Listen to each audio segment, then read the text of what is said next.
Welcome, sleepless spirit. I'm your storyteller tonight, here to guide you gently into the shadows of slumber, where dreams take over and worries fade away.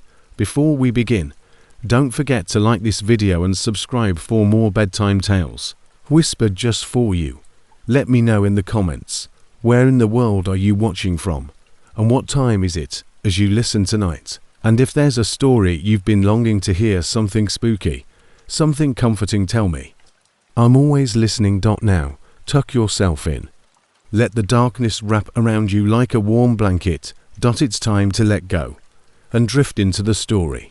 Mark Alvarez is my name. Prior to my nerves giving out, I was a geologist. My existence was ruled by reason and the Earth's amazing and predictable processes for 15 years. I worked with facts, forces, the meticulous stacking of sediment over millennia, and the slow grinding dance of tectonic plates. I thought that anything could be explained with enough research. Although the universe was a complicated equation, it could be solved in the end. Then, on a moonless August night, I drove into Death Valley, and the world gave me a variable that I still don't understand. At the height of my career, I was 41 years old and working on a project that examined thermal anomalies in the province of the Basin and Range.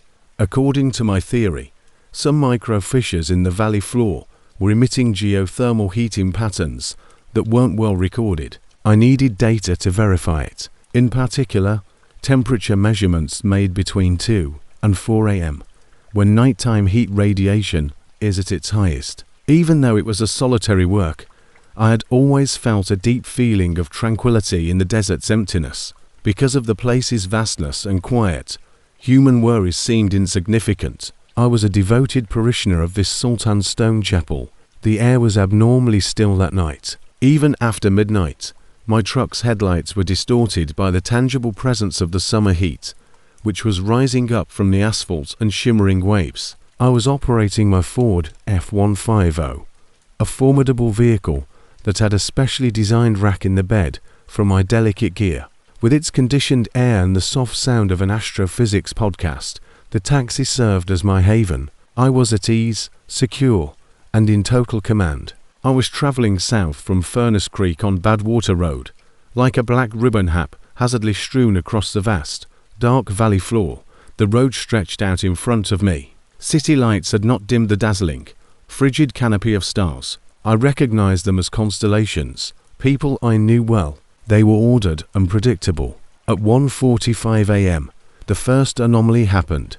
There was only one light visible in the great distance to my left over the salt flats. It flickered and was a faint bluish white. My initial thought made sense. Another car, a fellow researcher, or even someone on a far-off, dirt-access road. I listened to the entire podcast. Nothing. The valley's total and profound silence surged in. I observed the light. It wasn't traveling straight ahead. It looked to bob up and down like a lamp on a boat, pulsing, brightening, then dimming. Here, however, there was only an old, lifeless sea of salt and no water. I turned off my engine and pulled over. It was startling when the hum of the motor abruptly stopped. I reached into my passenger seat and took out the powerful binoculars. My arm was instantly warmed by the hot metal of the door as I placed them on the open window frame. In the viewfinder, I located the light. There was no headlight. It hovered perhaps 50 feet above the ground and was a beautiful globe of soft, hazy light. While I was watching, another ball appeared next to it, just vanishing into thin air. After a third, my scientific brain rushed to come up with a reason. I muttered to myself, "Ball lightning," even though the circumstances were completely incorrect. I could feel no electrical charge in the air, and there was no storm. Swamp gas. Absurd. It was among the driest spots in the planet.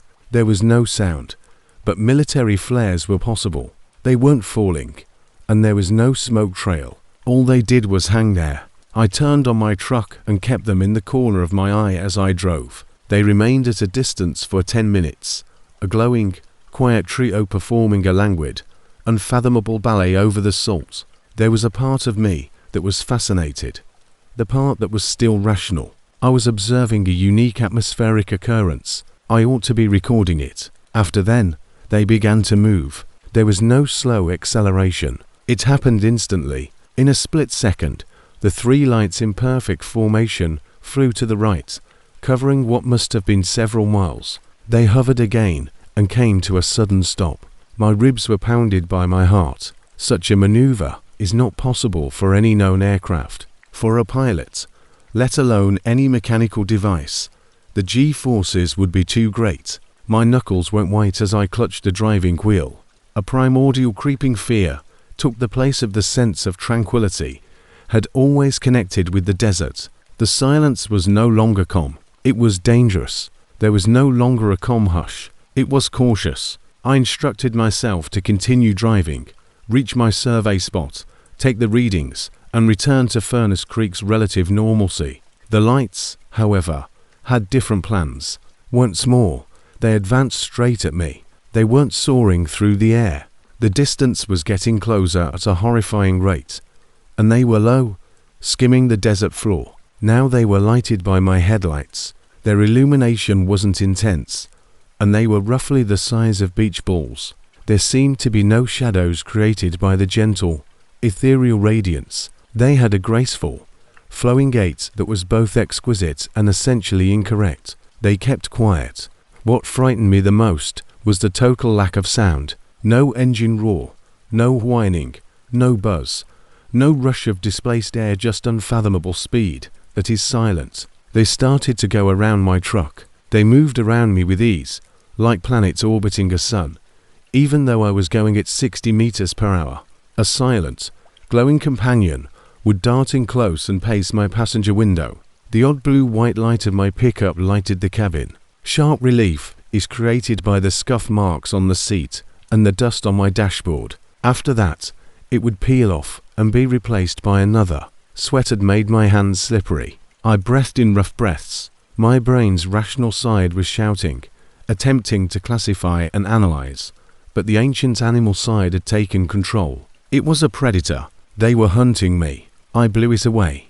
The speedometer rose to 80, then 90, and the F-150's engine roared in protest.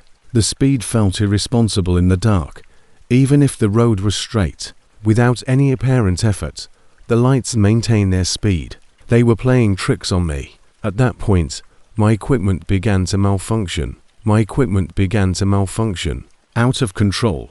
Suddenly, a monitor on my dash attached to the truck bed's sensitive thermal sensors skyrocketed.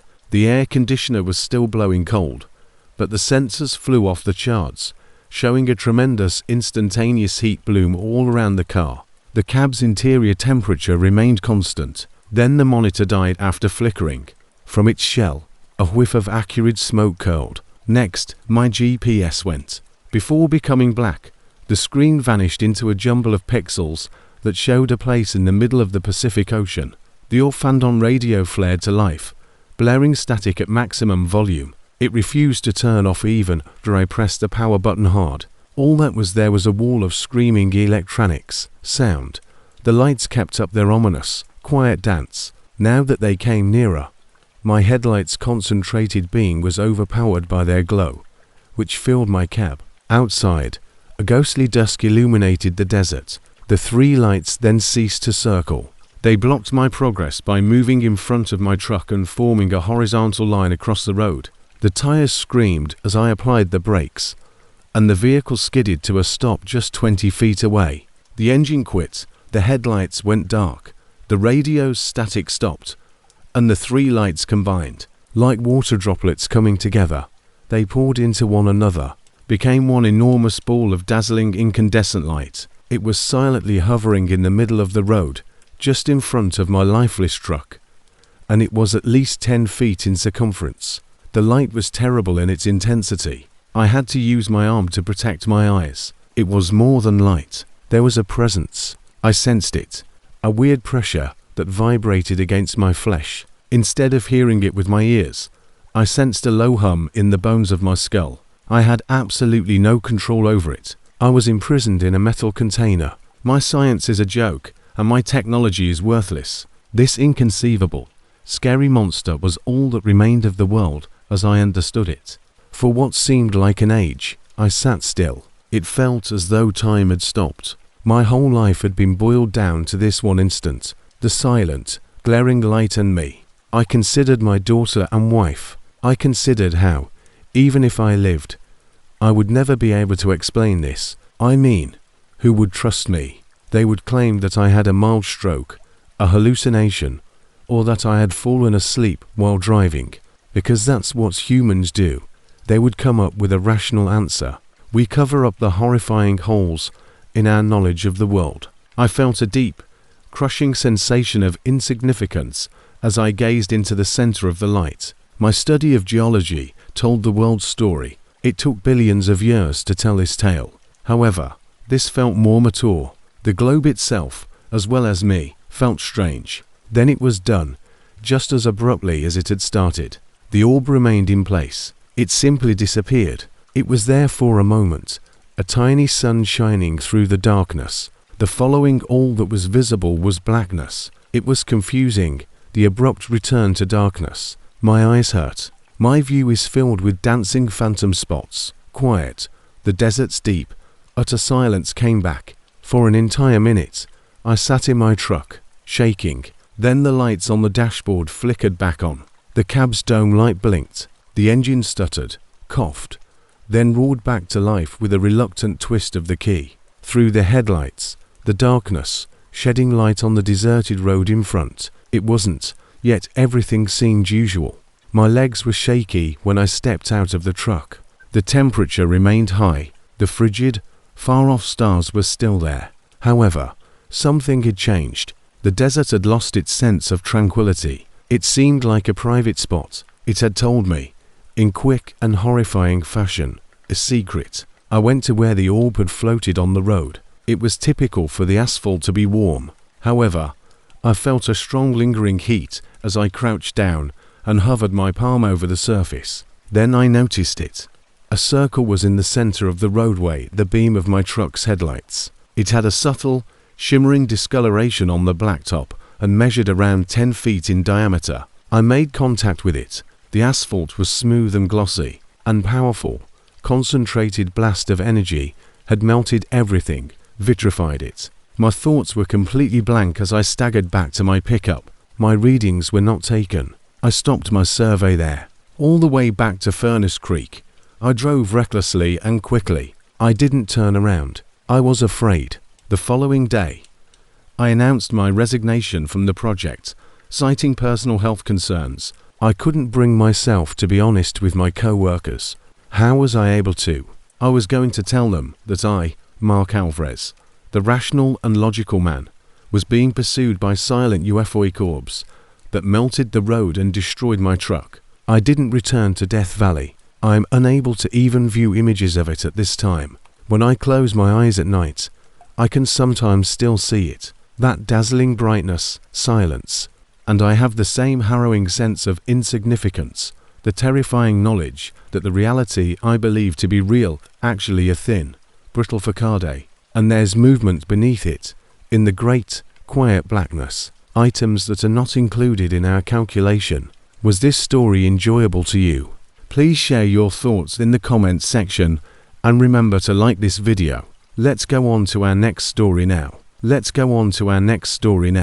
You can call me Jasmine Clark. Pixels and color schemes are my life as a graphic designer. My universe is well organized, grid-aligned, and easily undone with a single keystroke. I enjoy having authority. I enjoy being aware of the regulations. I discovered that some places don't have rules when I was traveling from Phoenix to Los Angeles 2 years ago. There are traps for them. It was a foolish error. The sort of thing you only make when you're young and arrogant. My entire existence was crammed into my little outdated Honda Civic when I moved to Los Angeles at the age of 29 for my ideal job. I made the decision to drive through the night instead of paying for a motel. I had already done it.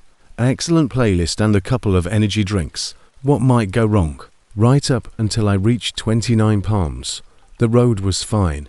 The world begins to run out of resources at that point. There are fewer lights and fewer automobiles. Just a long, mesmerizing stretch of Route 62 piercing the night. At night, the Mojave Desert is an other planet. It seems as though the sky will engulf you, since it is so big and dark, and the road simply unwinds into a limitless emptiness. When the small orange fuel light blinked on, I experienced my first genuine anxiety attack. I looked at the gauge, the needle dangling just above the E. I mumbled, "Idiot," to myself. I had forgotten the most fundamental rule of desert travel, because I had been so engrossed in my music and the exhilaration of my new existence. Don't ignore a petrol station. Miles had passed since the last one. I looked at my phone. No signal, of course. The digital map was nothing more than a single blue dot on a worthless grey grid. Me in a remote location. Fear started to twitch up the nape of my neck. It was horrifying to consider yourself stuck here, by yourself in this engulfing darkness. This was how every horror film I had ever watched began. The foolish girl whose petrol runs out. In an effort to save as much petrol as possible, I turned off the radio and the air conditioner. The hum of my tires on the pavement was the only sound to break the oppressive silence. I had the impression that my car was a small, delicate capsule speeding across a chasm. I continued to drive for 20 minutes, which seemed like 20 years, looking for any distant glow or indication of life on the horizon. Just the unbreakable wall of night. Nothing. My vehicle started to splutter. The lurching sensation was nauseating. I pleaded with the machine.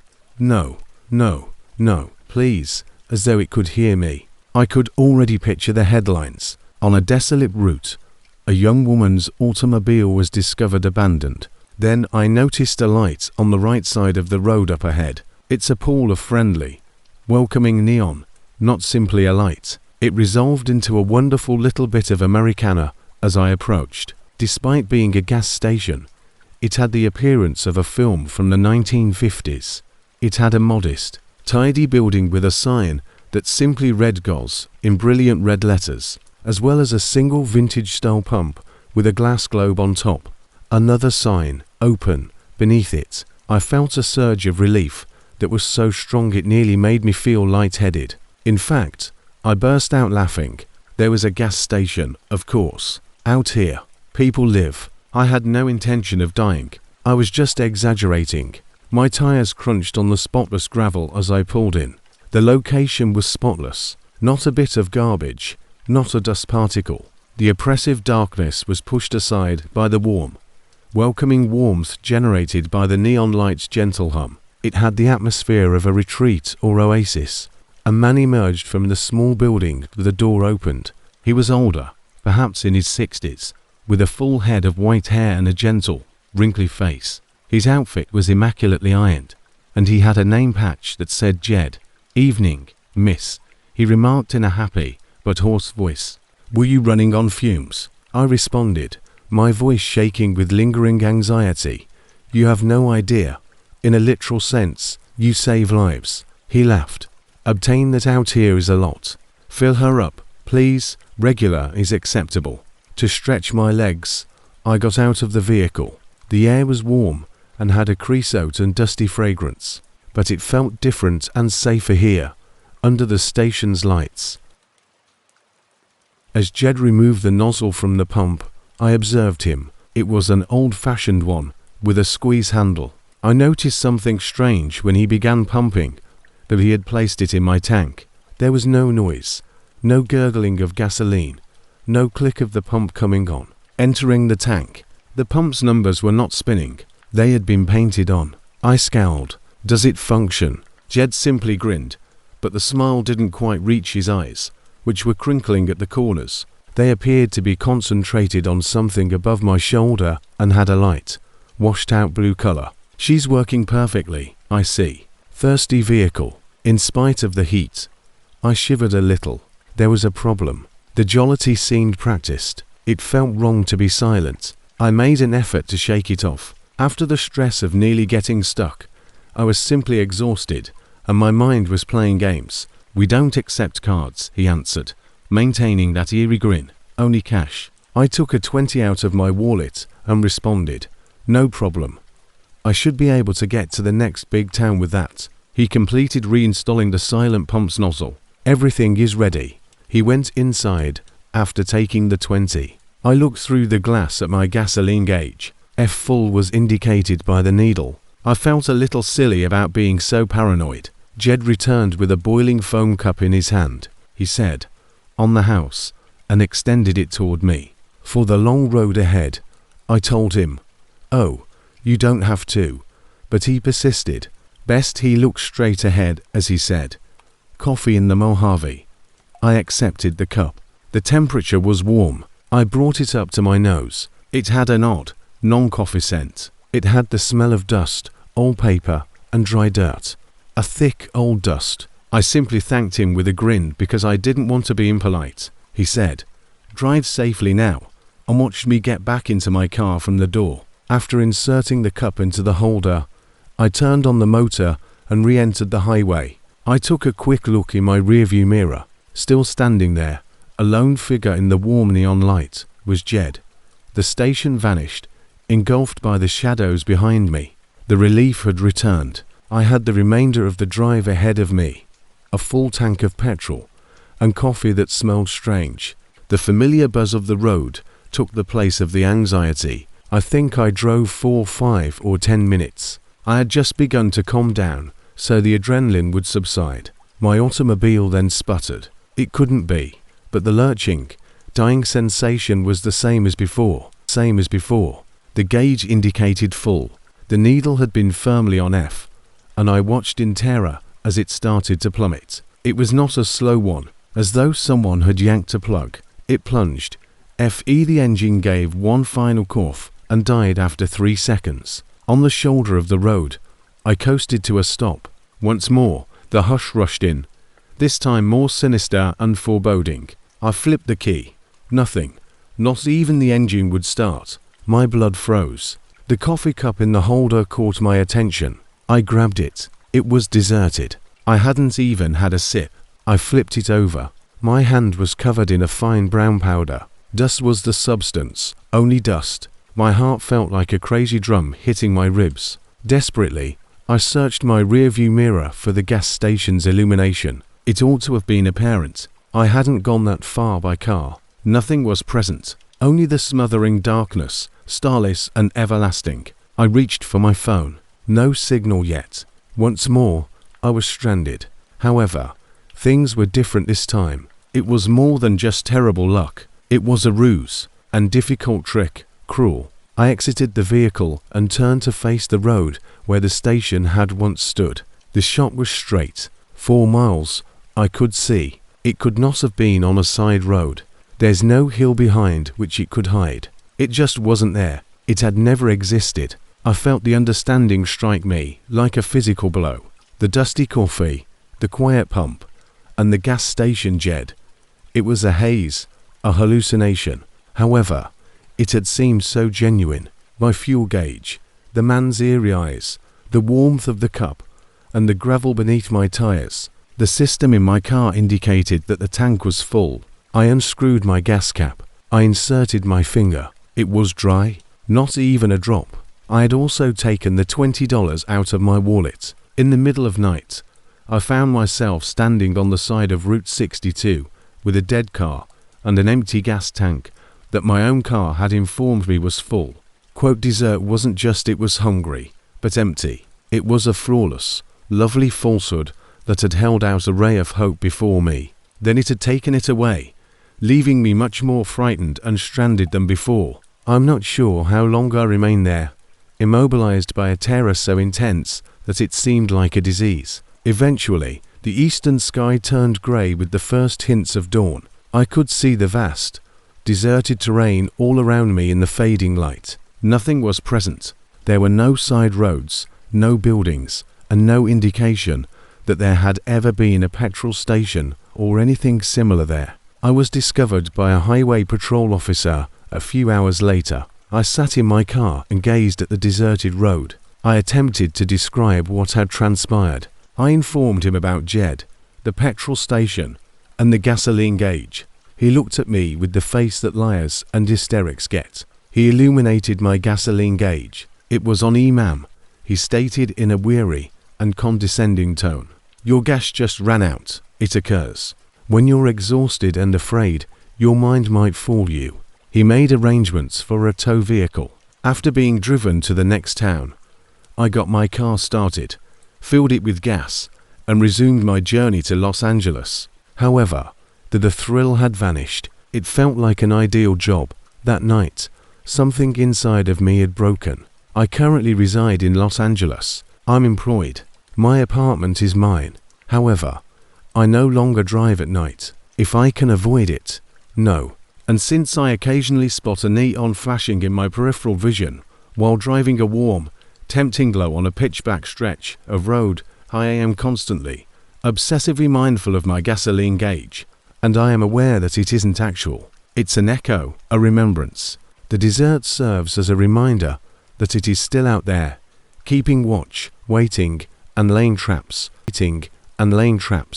Bobby Hill is my name. I've worked for 25 years as a long-haul truck driver. In 10 lives, most people would not have driven as far as I have. From the Rockies to the Sierra Nevadas, every sunrise and sunset is witnessed. My Peterbilt's cab is more like home to me than any residence I've ever owned. I am an animal of the road. I am familiar with its beats, perils, and peculiar, solitary realities. I've battled with blizzards, witnessed accidents, and faced down jackknifed rigs in torrential rain. I believed I had seen everything. I then witnessed something one night in the Mojave that had nothing to do with the road or this earth. Running a well-known route from Salt Lake City to Bakersfield. I was 47 years old at the time. It was just a run with your eyes half closed, a load of dry products, nothing spectacular. I was familiar with every incline, curve, and lonesome mile marker. I'm referring to a lengthy, barren stretch of highway that passes directly through the center of the Mojave. It's just you, your headlights, and the pitch black at night. That's peace to a guy like me. No four-wheelers cutting you off, no traffic, only the diesel engine's constant hum, my nighttime buddy. At around 3 in the morning, some drivers refer to it as the witching hour. The radio is dead, everyone is asleep, and you begin to believe that you are the last man standing. I had my coffee in my thermos, lukewarm, more out of habit than need. My eyes scanned the road ahead. Through the darkness, my rig's highlights created a strong white light tunnel that illuminated the road, the on-the-shoulder, scrub vegetation, and the odd suicidal jackrabbit. I saw him for the first time at that point, standing on the far side of the shoulder, where the light from my beam began to dim. He was merely a silhouette. I initially believed it to be a weird rock formation or a yucca tree. Your eyes are tricked by the sand, but the shape fixed itself as I approached. It was formed like a guy, or at least it was a man. He was incredibly tall, perhaps 7 feet, and slender, like a sketch that had been sketched and then stretched out. He faced the road and stood motionless. No clothes, no face, no features were visible to me. He was only a silhouette, a solid black mass that appeared to absorb my powerful beams of light. I could sense that something was seriously amiss even from a distance. At 3 in the morning, people don't just stand in the midst of the Mojave Desert. With my palm hanging above the air horn, I reduced my speed slightly. Perhaps his vehicle broke down. However, there was no automobile, no flash of metal, and no wrecked car on the shoulder. Only him. I craned my neck to get a glimpse as my truck thundered by. He remained still. He turned his head. He remained still. Against the black landscape, a black statue. A shiver ran up my back. On the road, I've seen some odd stuff. This was distinct from cultists performing strange rituals or people walking as they slept. What struck me was the figure's motionlessness. It was utterly predatory. I pressed the accelerator. I drove the large diesel engine back up to speed, causing it to moan. I said, "Get a grip, Bobby," myself, as well as weary eyes. However, I couldn't get rid of the picture or the stark blackness of him. It resembled staring at a hole in the universe. I spent another 15 or 20 minutes behind the wheel. It was a straight road. For much than an hour, I hadn't seen any more headlights arriving or going. The usual hypnotic pattern of the trip was beginning to replace the uneasiness of the encounter. I spotted him again after taking another sip of coffee. My blood turned to cold as I saw the same unfathomably tall, slender person standing motionless up ahead on my right shoulder. In the exact same location, at the edge of my headlights. There was no way. I was moving at 70 meters per hour. Nobody could have surpassed me so quickly and so far. There were no shortcuts or access roads. It was a single highway encircled by hundreds of miles of barren, harsh landscape. I didn't slow down this time. My knuckles hurt from holding on to the wheel so tightly. My heart pounded frantically against my ribs. I walked toward him, keeping my gaze fixed on him. The figure was identical. I had no doubt about it. A deep black without any features. It didn't have dark clothing on. It was gloomy. It was a man-shaped emptiness. I put the air horn on as I leveled out with him. It was a loud boom. A noise so strong it could shake a car's windows and wake the dead. The figure remained still. Didn't respond at all. He remained still. I took the chance of looking in my passenger side mirror as I went by. My tail light swept across him, sending him back into the blackness. But he remained there, motionless. I felt afraid now. It wasn't a joke. It wasn't a delusion brought on by fatigue. I was experiencing this, and it was both real and impossible. The truck was pushed to 80 and then 85.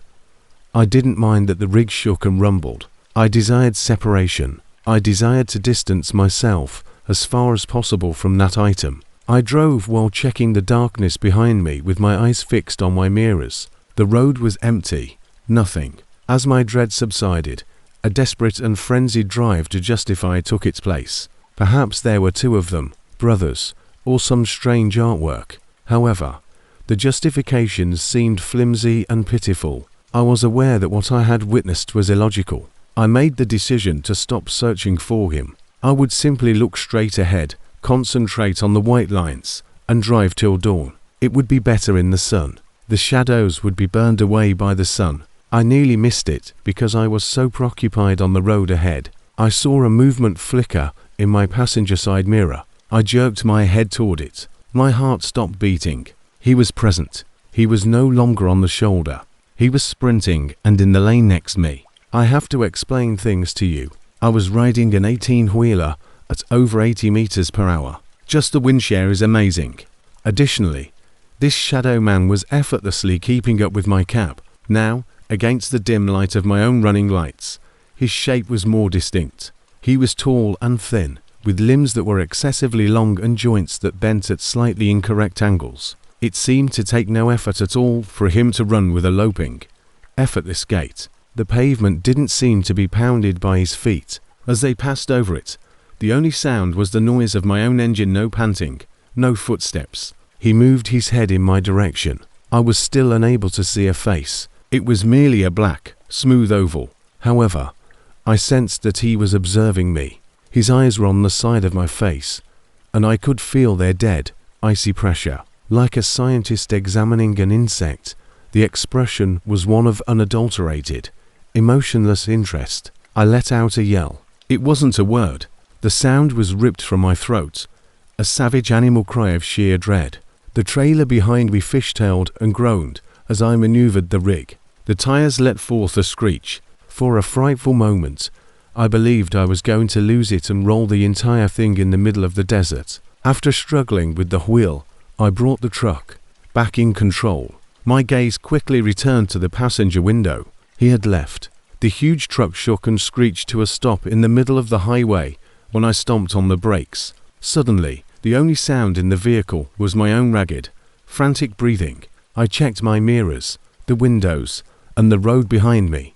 Nothing.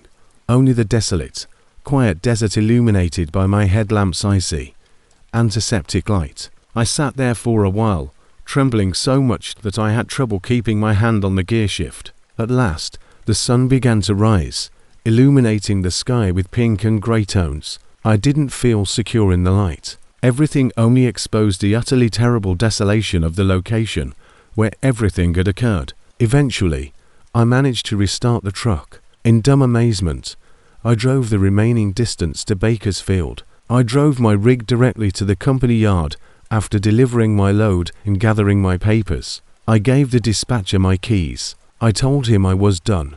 He believed I was leaving because of a wage disagreement we had been having. He didn't comprehend. I made no attempt to clarify. How could I let him know that I was ending a 25-year career? Because my truck was traveling at 80 meters per hour when a shadow passed by. My house was sold. I relocated as far away from the desert as possible to a little town in Oregon. These days, I work in a lumber yard. It's quiet, but the pay is awful, and there are many trees all over the place. They obstruct the view. Since then, I have avoided nighttime highway driving. My heart will occasionally race when my wife is driving us home after dark and, for a brief moment, I will notice an oddly formed shadow or a trick of the light. The recollection suddenly resurfaces. That silent, effortless run, the featureless face, the impossible height. There are some things you never forget. Some items cause the backs of your eyelids to burn themselves. Its last horrible secret, which I discovered during my life on the road, is that the nothingness is not empty. Out there, something lives and observes. Occasionally, if you're unlucky, it will choose to run beside you. Remember to like and leave a comment below if this story made you shiver. Let's go on to another horrifying story. Let's go on to another horrifying story. You can call me Tina Marshall. I work as a photographer, not one who works at it for a living, but one who is passionate about it. I perceive the world through a lens, appreciating the odd, the deteriorated, and the neglected. My camera serves as both a translator and a protection. It aids in my understanding of things. However, I turned down a route that wasn't marked on any map 3 years ago when camping alone in Joshua Tree National Park, and something that still doesn't make sense was taken by my camera. It made me realize that not everyone wants to be understood. All they want to do is trap you. I was 33, unmarried, and fiercely self-reliant. My friends were buying reasonable furnishings, getting married, and starting families. I was planning visits to isolated, lonely locations and purchasing new lenses. My cathedral was Joshua Tree. I admired its bleak, alien beauty, the way the granite monoliths would catch fire in the waning light, and particularly the trees themselves. Those twisted, gnarled Joshua trees were more than simply plants to me.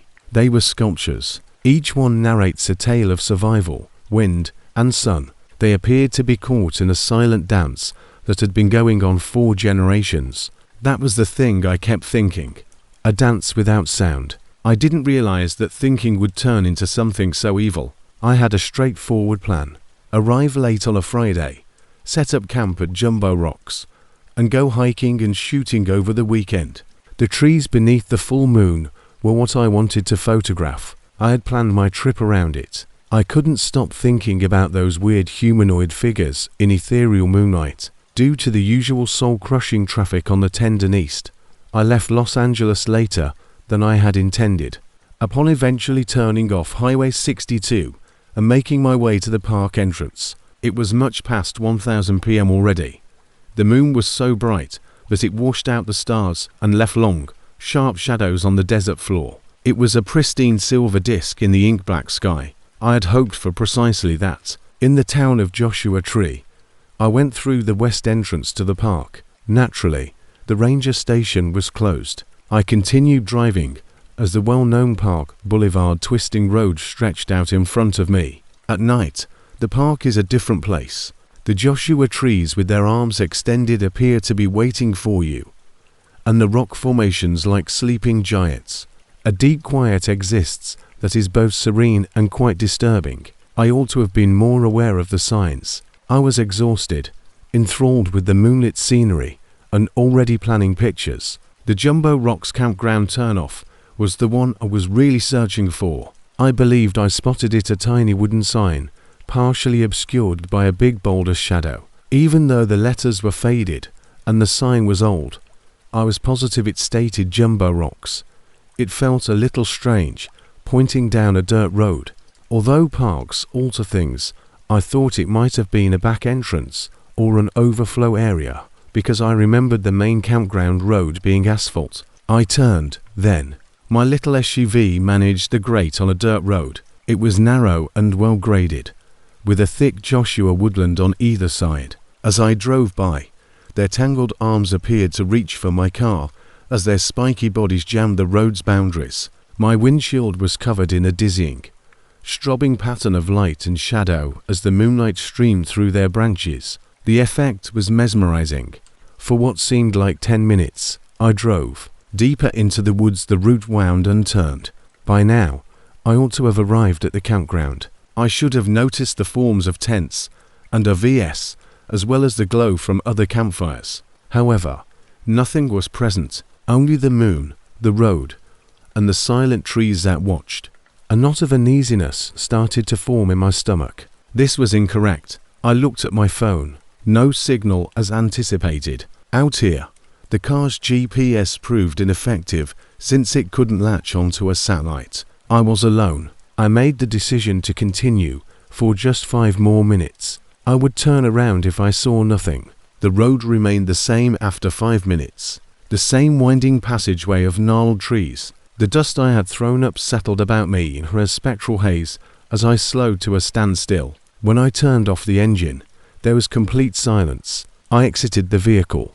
The air was chilly, with a hint of sweetness from desert blossoms and a fragrance of dry dirt. I didn't need a flashlight because the moonlight was so bright, and there were hundreds of trees all around me. In the silver light, they stood with their arms up in every possible position, warning, imploring, appealing. Their likeness to human figures was more obvious than ever in the high-contrast moonlight. I could practically see eyes in the shadowy crevices and faces in the twisted bark. I shook my head in an attempt to dispel the fantasy. The power of suggestion was all that was involved. When there were no patterns, my artist's brain saw them. I made the decision to go back. I had to continue until I found a wider area since the route was too small to do a 3-point turn. The road opened into a tiny, perfect circle a few hundred yards later. It was a forest clearing that was just large enough to turn around in. One huge Joshua tree stood in the middle of the clearing. It was the biggest and oldest I had ever seen. Its branches, like a supplicant in pain, twist toward the sky. It was an outstanding example. I started back the direction, had come after turning the car around and sweeping the clearing with my headlights. The feeling of relief was instant. I had just made a simple, foolish error and gone in the wrong direction. I would soon be back on the well-known asphalt road, erecting my tent and giggling about my brief excursion. But there was never any laughter. After 10 minutes of driving, I took 15. I ought to have arrived at the main road. I ought to have left the thick grove. However, the landscape remained unchanged. The same crowded, winding gravel road, the same trees. My heart started to beat a bit quicker. Was I too sluggish of a drive? Did I miscalculate the distance? I stepped on the gas pedal. On either side of me, the trees turned into a strobing, fuzzy wall. The patterns of shadow and light were increasingly chaotic. I didn't see it for another 5 minutes. Ahead, the path opened into a clearing, a tiny, flawless circle, with a single, gorgeous old Joshua tree standing in the middle, its arms bent agonizingly toward the moon. The clearing was identical. My automobile skidded to a stop when I stomped on the brakes. There was no way. I had been avoiding it by driving straight ahead. There was no fork in the road. I hadn't looked back, and yet here I was, exactly where I had begun. Panic stabbed through my exhaustion, cold and piercing. I frantically tried to think of a rational reason. There must be a loop in the road, a flawless, unmarked circle. It must have been that. I was unaware of this picturesque road, a very, extremely ill-conceived one. All right, don't freak out. I inhaled deeply. I was a sensible individual. It required to have an entrance if it was a loop. I had boarded in order to disembark. All I needed to do was watch for the turnoff leading back to the main road. I was too tired and preoccupied to see it on the first pass. I'd pay attention this time. I resumed driving, while keeping an eye out for any breaks in the trees or minor roads that might lead off to the right. I drove carefully and slowly. The trees observed me as I went by. I became more conscious of their shapes. One of them appeared to be a mother, clutching a youngster. Another appeared to be an elderly man hunched over a cane. One that had two major branches resembled a couple cuddling. They were being personified by me, a peculiarity of the mind to deal with the pressure. It was just that. I went around the circle once more. I went by the old guy, the mother with the child, the couple in embrace, and then I was back in the clearing with the large afflicted tree in the middle. There had been no exit, no turn-off. The road system was closed. This time, the panic was more intense and almost terrifying. I was confined. The circle I was driving in could as well have been an endless prison, even though it was just a few miles in diameter. In the clearing, I killed the engine and brought the car to a stop once more. There was a change in the sudden silence. It wasn't quiet. It was a jest. With my camera in my hand, I exited the vehicle. My sense of reality was anchored by the camera. I would record this. I would photograph the clearing, the trees and the road. It would show that I wasn't insane. I started photographing after putting on a wide-angle lens. I snapped a photo of the massive tree. I snapped a photo of the roads that lead into and out of the clearing. The roads were identical. I was standing there when a fresh, terrifying thought started to cross my head. There was more to the trees than just their presence. They were observing me. It was such a powerful, tangible emotion. It seemed like 1,000 eyeballs pressing down on you. They had also relocated. No, that was insane. Trees are immobile. However, I thought the one that appeared to be an elderly man was closer to the road than it had been during my initial pass. "You're losing it, Tina," I whispered, my voice sounding thin and small in the vast silence, to the couple who had been embracing. Their branches seemed to be angled differently now, as if they had turned their heads to follow my car. I made the decision to try again, driving the loop as fast as I could. The trees turned into a terrifying blurry wall. The strobing moonlight was nauseating. My knuckles were white on the steering wheel. My eyes were focused on the road, and I didn't look at the individual trees. Perhaps speed was the answer. Perhaps I could break out of it through sheer momentum. It was an irrational thought born of desperation, but it was all I had. I jumped in the car and floored it. The SUV fishtailed in the dirt as I shot out of the clearing. The loop should have taken me 10 minutes at a leisurely pace, but at this speed, it took 3, 5, and 10 minutes. The road was changing, the trees were getting closer, and I could hear their spiky branches scraping against the sides of my car. I didn't dare. I drove faster and faster, the engine screaming. I was in a tunnel of grasping wooden limbs, the moonlight barely penetrating the canopy of tangled branches overhead. I was driving in near darkness, the path ahead barely visible, and then my headlights caught something on the road. The sound was like fingernails on a chalkboard, but the human-like shapes were more obvious now, more menacing. They weren't just watching, they were closing in.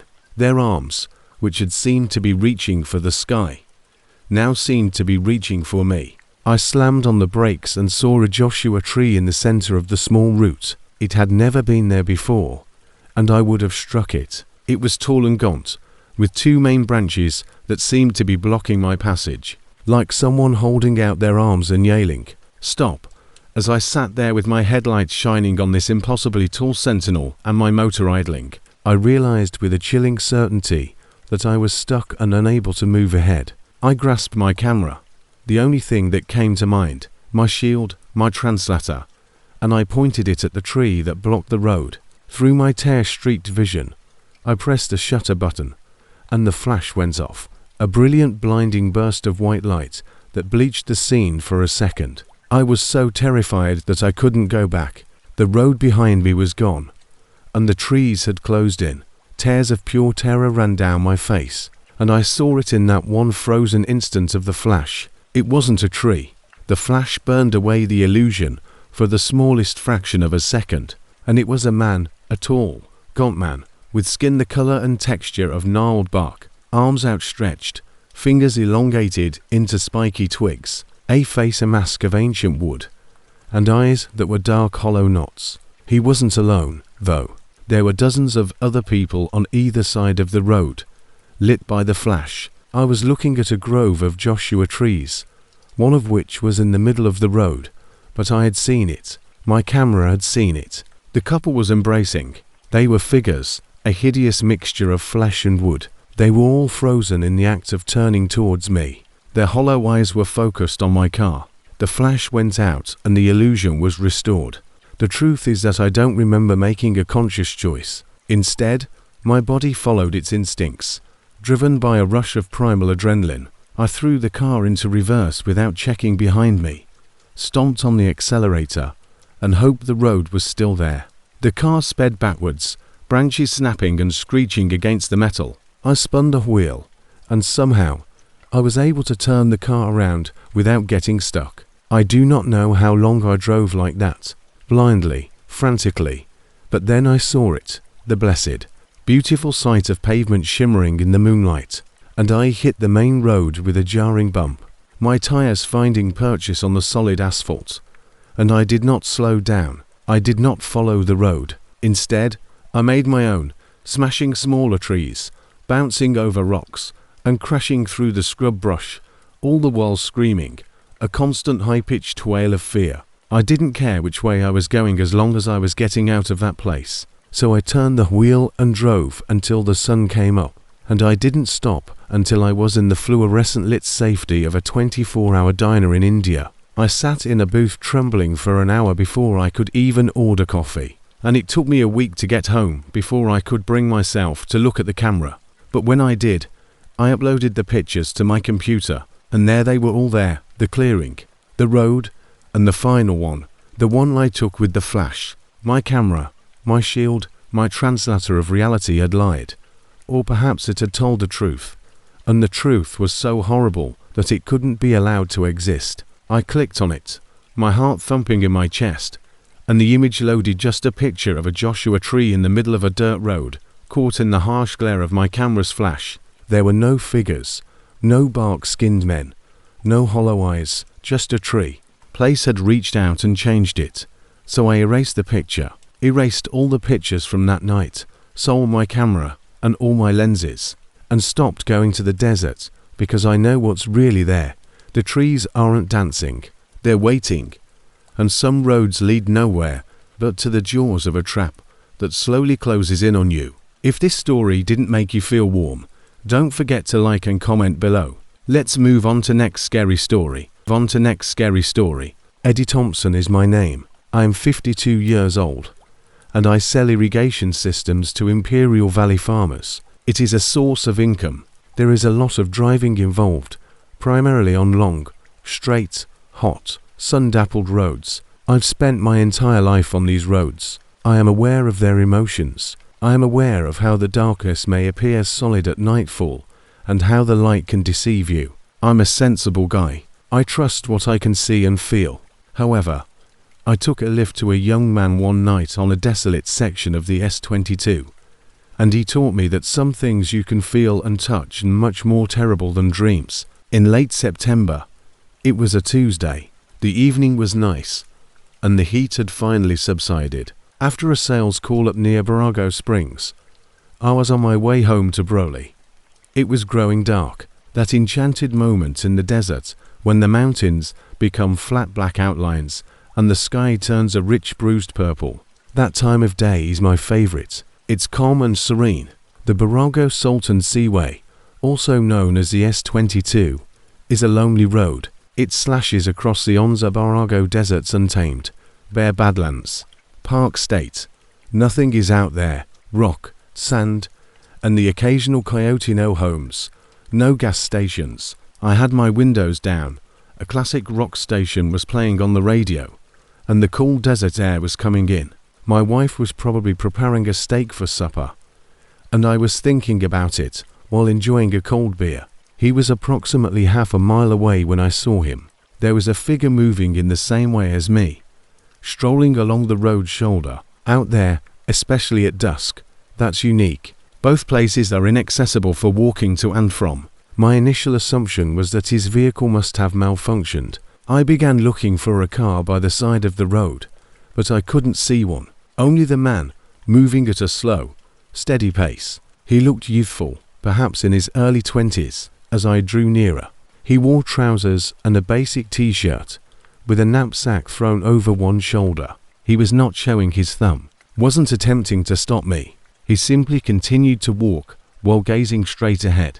Now, I'm not the type of person who typically picks up people who are hitchhiking. There are too many stories you hear.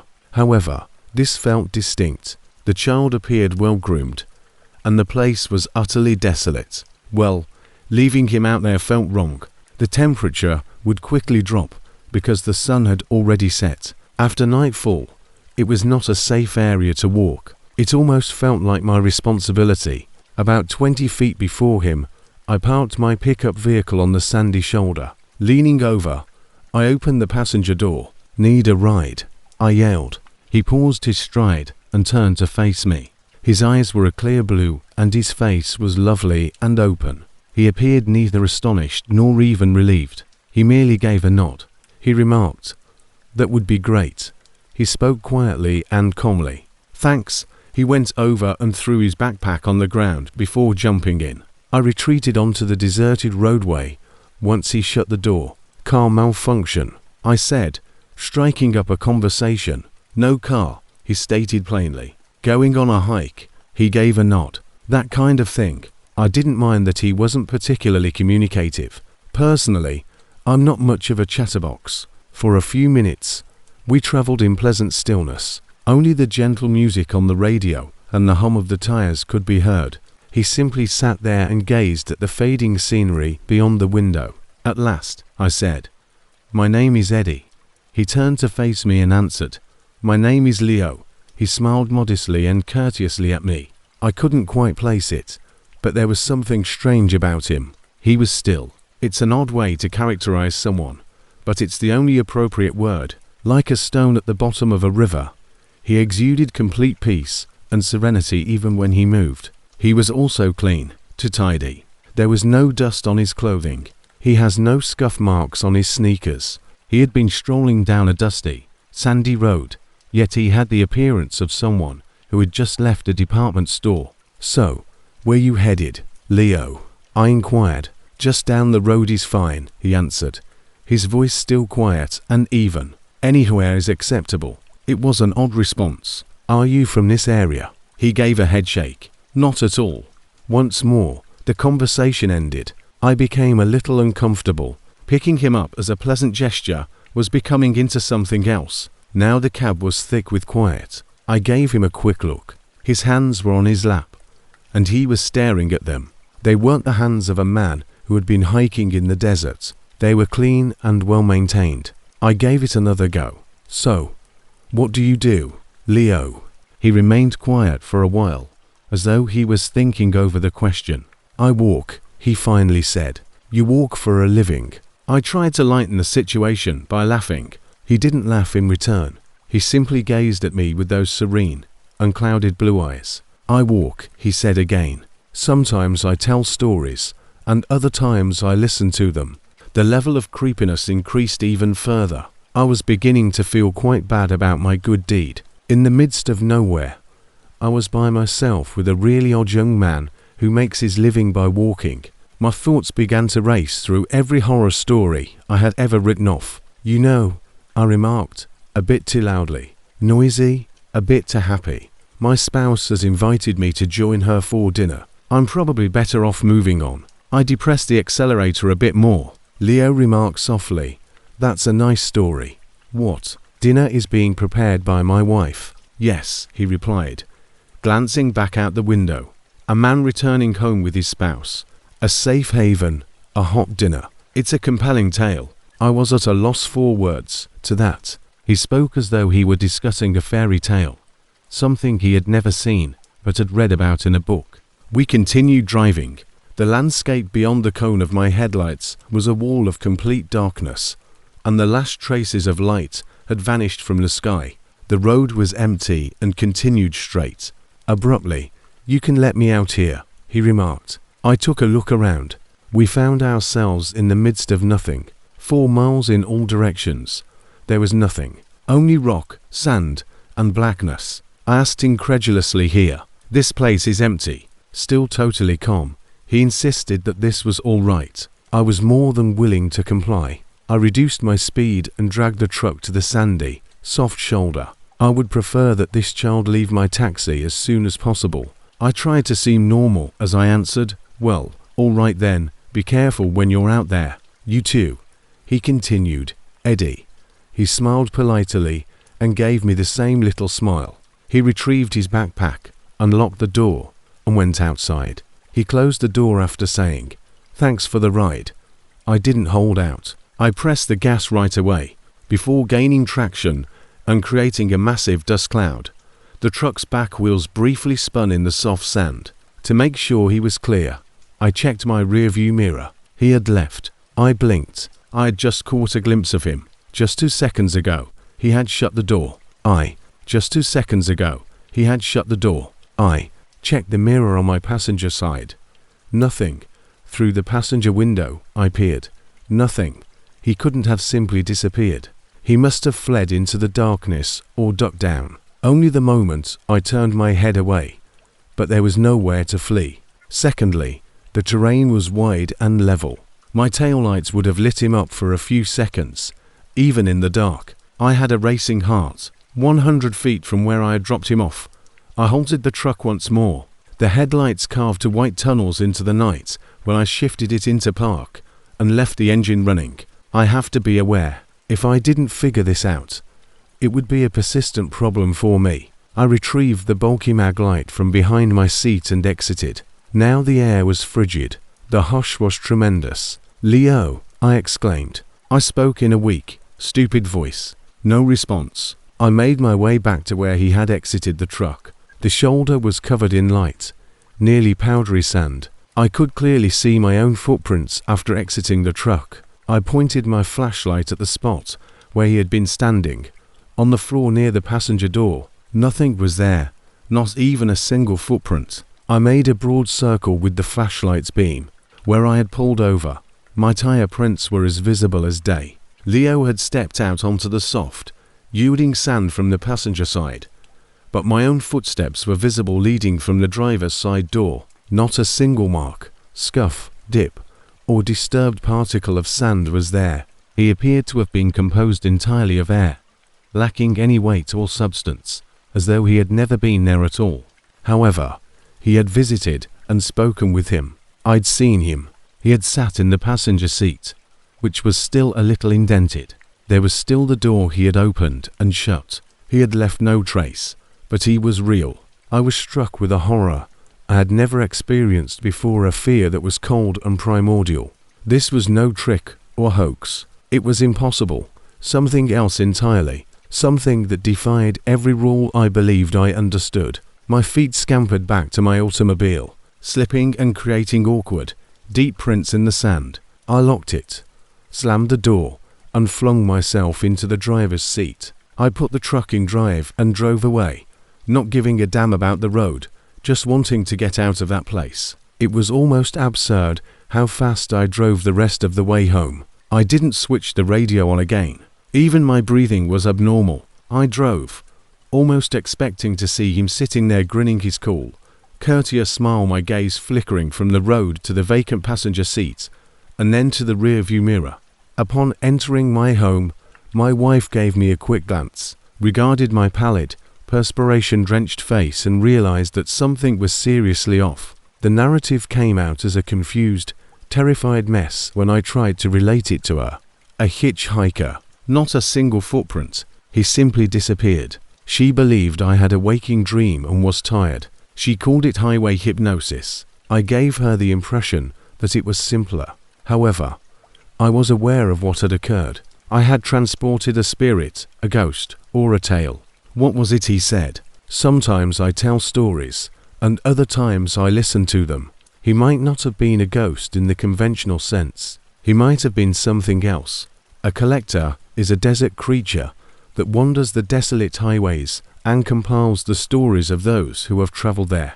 The man is returning home with his spouse, the young woman fleeing her past. The salesman had had enough. Tiny tales accumulated and drifted into the night of the desert, disappearing into thin air. Those are the roads I still travel.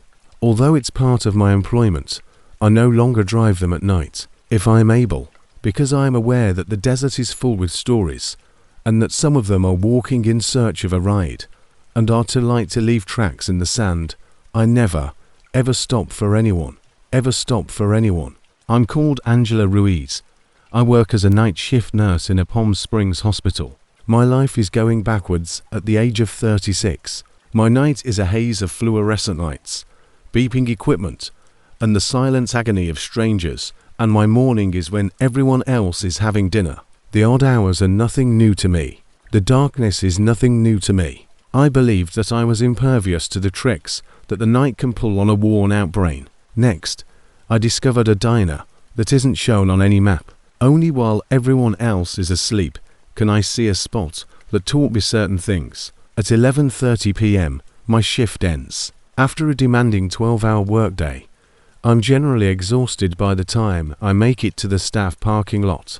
The odd fusion of wired and worn out. It takes me around 40 minutes to get home to Desert Hot Springs, where the rent is less expensive. The trip out from the city's well-kept lights is gloomy, straight into the unadulterated desert itself. I'm usually too exhausted to even consider eating at night. All I want to do is come home, take a shower, and go to bed. This night, however, was different. The shift had been cruel. A young man who was one of our patients had died in a motorcycle accident. It was one of those defeats that pierces your heart and remains there. My mind was racing. Even though I was bone-weary, I felt hollowed out, angry, and depressed. I couldn't bear the idea of returning home to my empty flat. I required a break, a spot to sit for a while, a cup of coffee that didn't taste like burnt plastic, and the opportunity to simply be surrounded by the quiet hum of others without having to speak to them. I was in need of a diner. The issue is that my route home doesn't have many 24-hour establishments. By 10 or 11, everything nice shuts. I decided to settle for another night of tap water and stale crackers as I was traveling north on Indian Canyon Drive, into the pitch-black, deserted area between the two towns. I noticed the radiance at that point. It was down a side road that I had never seen before, off to the left. The underside of the clouds were painted in shades of pink and electric blue by a warm, vivid neon glow. The sign was a timeless, exquisite work of art. The words Midnight Diner were written in flowing cursive style beside an image of a steaming coffee cup. I was shocked by my good fortune. It was flawless. It was just what I required. I didn't think twice. I made no gestures. Turning down the sandy side lane, the road was deserted, an island of light and life in the huge, dark ocean of the desert. The diner was located approximately 100 yards from the major roadway. It was a stunning location, a well-preserved artifact from the 1950s. The building was long and silver, resembling an airstream, with large plate glass windows and a jaunty slanted roof. Surprisingly, the gravel parking lot was packed. A few pickup vehicles and half a dozen vintage cars were present. They were all spotless. I had the impression that I had traveled through time. After parking, I made my way to the entrance. I could see the customers inside through the large windows. There was silence. No one was speaking as they sat in the red vinyl booths, some alone and some in pairs. They simply sat there and gazed. A few gazed back at their coffee cups. A few people gazed out the window. A few merely gazed at the wall. As a weary nurse, I could enjoy the atmosphere of quiet reflection. I forced the glass door open. A small bell gently chimed. The fragrance of bacon, coffee, and something else filled the cool air, like ozone after a thunderstorm. It was sterile and pristine. I could hear the quiet hum I had been longing for, the whir of a ventilation fan and the hum of neon lights. Behind the long Formica counter was a waitress. She was a woman in her late 50s, wearing a neat, bright pink uniform with a beehive of unnaturally blonde hair. She was using a moist cloth to wipe down the counter, which was already immaculate. She looked up as the bell rung, and a broad, radiant smile appeared on her face. "Evening, hun," she murmured in a smoky, upbeat voice. "Grab any seat you like." She had the ideal smile. Too ideal. It resembled an image of a smile.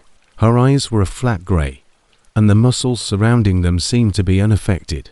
However, I was too worn out and emotionally spent to give it too much thought. I simply appreciated the welcome. I slipped into a window-facing booth. The slick red vinyl was cool, The chrome napkin dispenser was shining beneath the fluorescent lights, and the table was spotless. I turned to face the other customers once more, noticing a man in a shabby suit gazing at a plate of unfinished pancakes. Across the table, a young couple is holding hands, while their expressions are blank, and they are staring in different places. An elderly woman wearing a flowery outfit, her eyes focused on the pitch-black desert beyond, her hands encircling a mug. Nobody ate or talked. They resembled wax museum figures, with a menu in one hand and a coffee pot in the other. The waitress approached.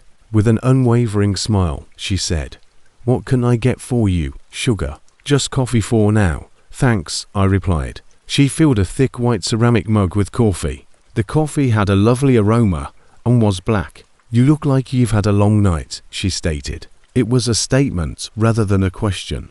I put my hands around the hot mug and groaned. "You have no idea," she remarked. "We get a lot of that in here," as her smile somewhat tightened. "This is a place for people who've had long nights." On the table, she put a menu. One laminated page was all that was there. "If you feel hungry, let me know." Her rubber-soled sneakers made no noise on the checkered linoleum floor as she walked away. The coffee was sipped by me. I had never had anything better. Strong and full-bodied, with no traces of bitterness. I had the impression that it was curing me from the inside out. I had a look at the menu. It was easy. Pie, burgers, pancakes, eggs, and the usual diner fare. However, only the dish titles were listed, not the costs. A piece of yesterday's pie, the lonesome burger, the dawn special. Even though I wasn't really hungry, I thought I need to place an order. The least I could do was that. I watched the others while sipping my coffee. The stillness was growing heavier and less reflective. It was the quiet of a waiting room, yet nobody seemed to know why they were there. His pancakes had not been touched by the man in the suit. They hadn't run with syrup.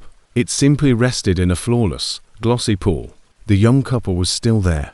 The elderly woman stared into the darkness as she carried on with her vigil. I noticed that, aside from the waitress, nobody else had moved in the 10 minutes I had been there. They all remained motionless in their own small scene of silent anguish. In order to refill my mug, the waitress returned. She still had a big smile on her face. "Ready to order, hun?" "I'll just have a slice of the apple pie," I replied. Then she chirped, "Good choice.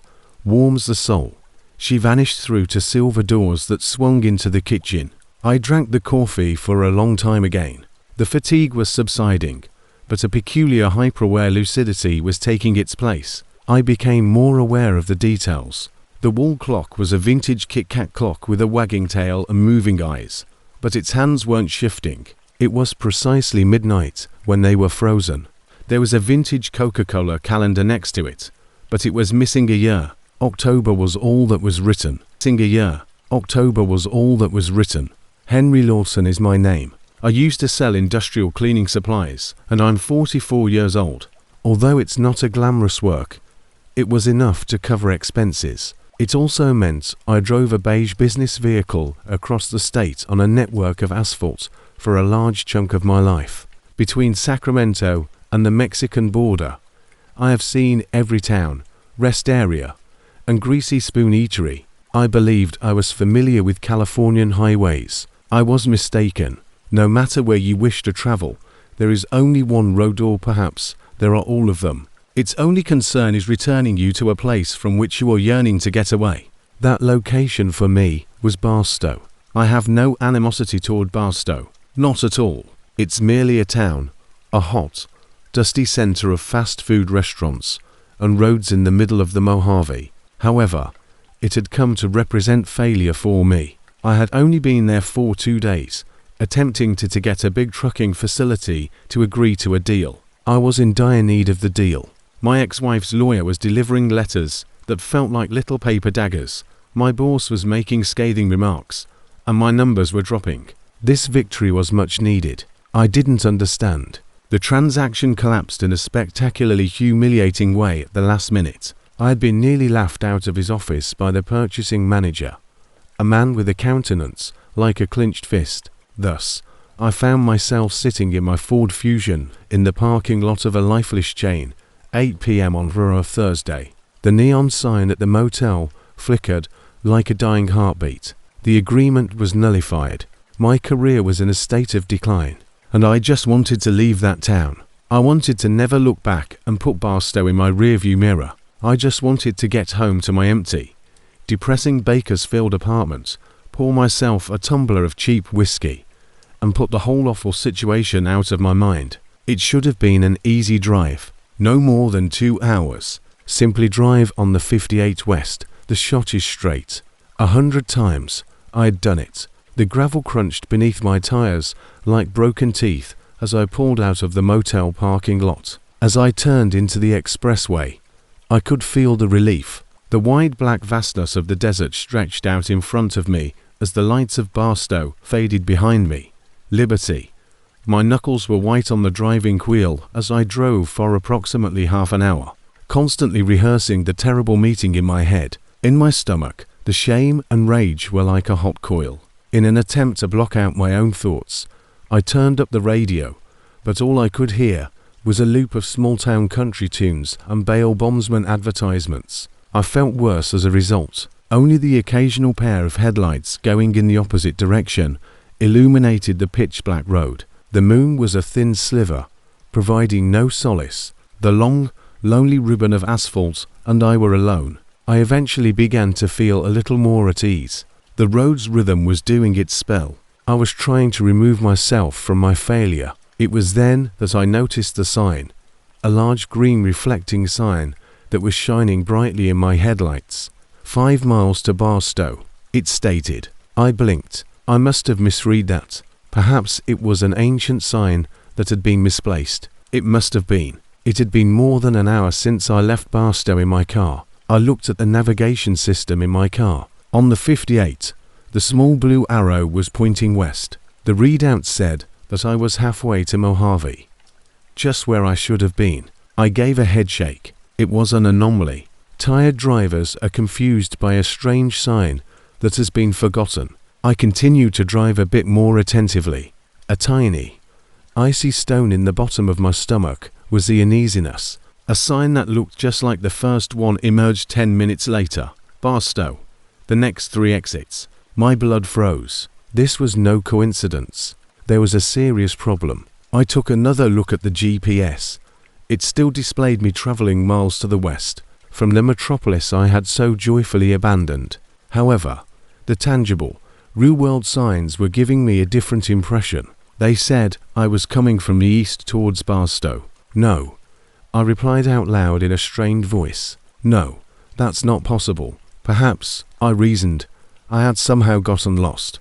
Had I taken the incorrect exit and found myself on the 40 East, I would have been in a state of self-pity. I looked at my dashboard's compass. It showed a constant, unflinching W was heading west. I had no doubt about it. Then I noticed the lights in the distance. The typical, unsightly brightness of a desert town. I could make out the shapes as I approached. The McDonald's golden arches, the large, revolving Denny's sign, the particular unsightly design of the identical motel where I had left a little more than an hour before. Its neon sign continued to flicker. A broken wink of mockery. I had returned to Barstow. Hot and panicked, the rose in my throat was suffocating.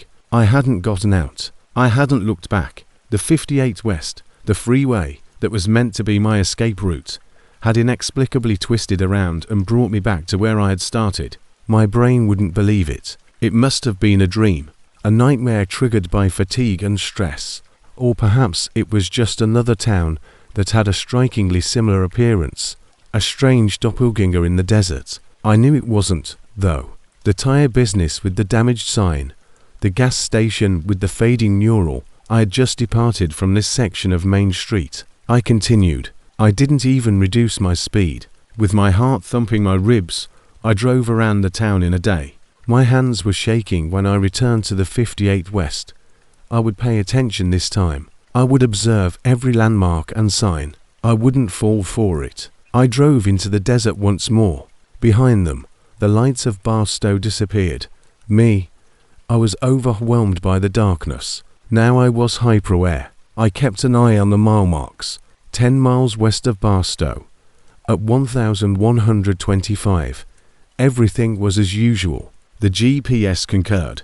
The compass concurred. I began to gradually regain my sanity. It had to be a waking dream, a delusion. There was no other reasonable explanation. I was a driver. For 45 minutes, I went by the Kramer Junction turnoff. I was getting better. I was going to go home somehow. I nearly got giddy from the sheer magnitude of the relief. Then I noticed a green, reflecting sign. 5 miles to Barstow. I let out a cry of sheer horror and frustration. It was occurring once more. The same indications, the same impossibility, and then the same familiar, awful lights. Hell was a desert town in the Mojave, and I was riding a conveyor belt to it. I choose to resist it this time. I refuse to let the road prevail. Route 247, a lesser state highway that led south, had an exit that I could see approaching. It moved away from Barstow, but not towards Bakersfield, and that was all that counted. My tires squealed in protest as I yanked the wheel and got out. The two-lane blacktop to 147 was much more bleak and gloomy than the highway. However, it was a new variable and a different path. Now I was in charge. And a different path. Now I was in charge. I drove into the deep, starry blackness to the south for what seemed like an eternity. I was alone with my headlights and the unending desert. There were no other cars. An hour or so later, I noticed lights up ahead. A tiny community. Barstow wasn't the one. It isn't possible. I was heading south. North was Barstow. As I approached the town limits, I reduced my speed. My headlights illuminated a sign that said, "Welcome to Barstow, population 23,000. The car skidded to a stop in the middle of the deserted street when I stomped on the brakes. The trucking depot where my deal had fallen through was where I was parked. Even though the manager's office was dark, I could still hear his laughing resonating through the quiet. I was going crazy. I must have been. The fundamental principles of geography, physics, and reality had all stopped working. Every road was really a covert, meandering route back to this one particular location, regardless of the direction it purported to travel. The town itself seemed to be a sentient being, a predator that had tasted my anguish and was now preventing me from leaving. I began to cry as I sat in my car with the motor running. Loud, ragged, frenzied sobs instead of quiet, dignified tears. Every hallway went back to the same electric plate, and I felt like a rat in a maze. My dejection was no longer limited to a botched commercial transaction. There was a deep existential fear. In addition to being stuck in a town, I was also stuck in my own failure. I was being forced to face it repeatedly by the road. One final desperate thought came to me. I refused to take a road.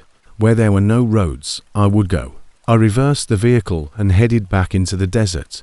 This time, however, I turned off the highway when I was well away from any town lights. Driving my corporate sedan straight into the wide desert, I wrenched the wheel. The vehicle scuffed and bounced on the uneven ground. There was a groan from the suspension. My dashboard's warning lights flashed. I didn't give a damn. Following the compass, I was heading west into the pristine, unexplored wilderness. I would leave the road since it had deceived me. A plume of dust followed me like a ghost as I drove 4 miles. It felt like the only sensible thing to do, even though it was a careless, crazy thing to do. Finally, I was breaking the circle. I was running away. The car eventually began to make a horrible grinding sound. The temperature of the engine rose. The poor automobile had been pushed too far by me. Finally, sliding to a halt in the sandy wash, it coughed, sputtered, and died. I was free, but I was stranded. In the middle of the desert, I was miles away from any roads. Barstow was not where I was. I was victorious. I exited the vehicle. There was complete quiet. The stars were chilly and uncaring, forming a dome in the sky. I had no cell signal and no water. I would have to bide my time until dawn and hope that someone would come looking for me. Although the idea was unsettling, it was preferable than the other option. To stay warm, I started to walk. To get a closer look and see if I could see any lights in the distance, I ascended a tiny rocky slope. My dress shoe slipped on the rocky rock as I clambered to the summit. I stood there panting and gazing out over the wide, black landscape when I noticed a familiar, nauseating glimmer tucked away in a valley only 5 miles away. The town's lights. My heart fell. I was so certain of the town's identity that it defied logic. The form of the Denny's sign was visible to me. The motel sign flickered faintly and rhythmically, visible to me. I hadn't gotten away. I had simply chosen the more difficult route. The desert itself, the vastness without roads or tracks, had worked together to bring me back. There was no way out, to put me back in the place where I had failed. The cosmos had twisted itself into a pretzel.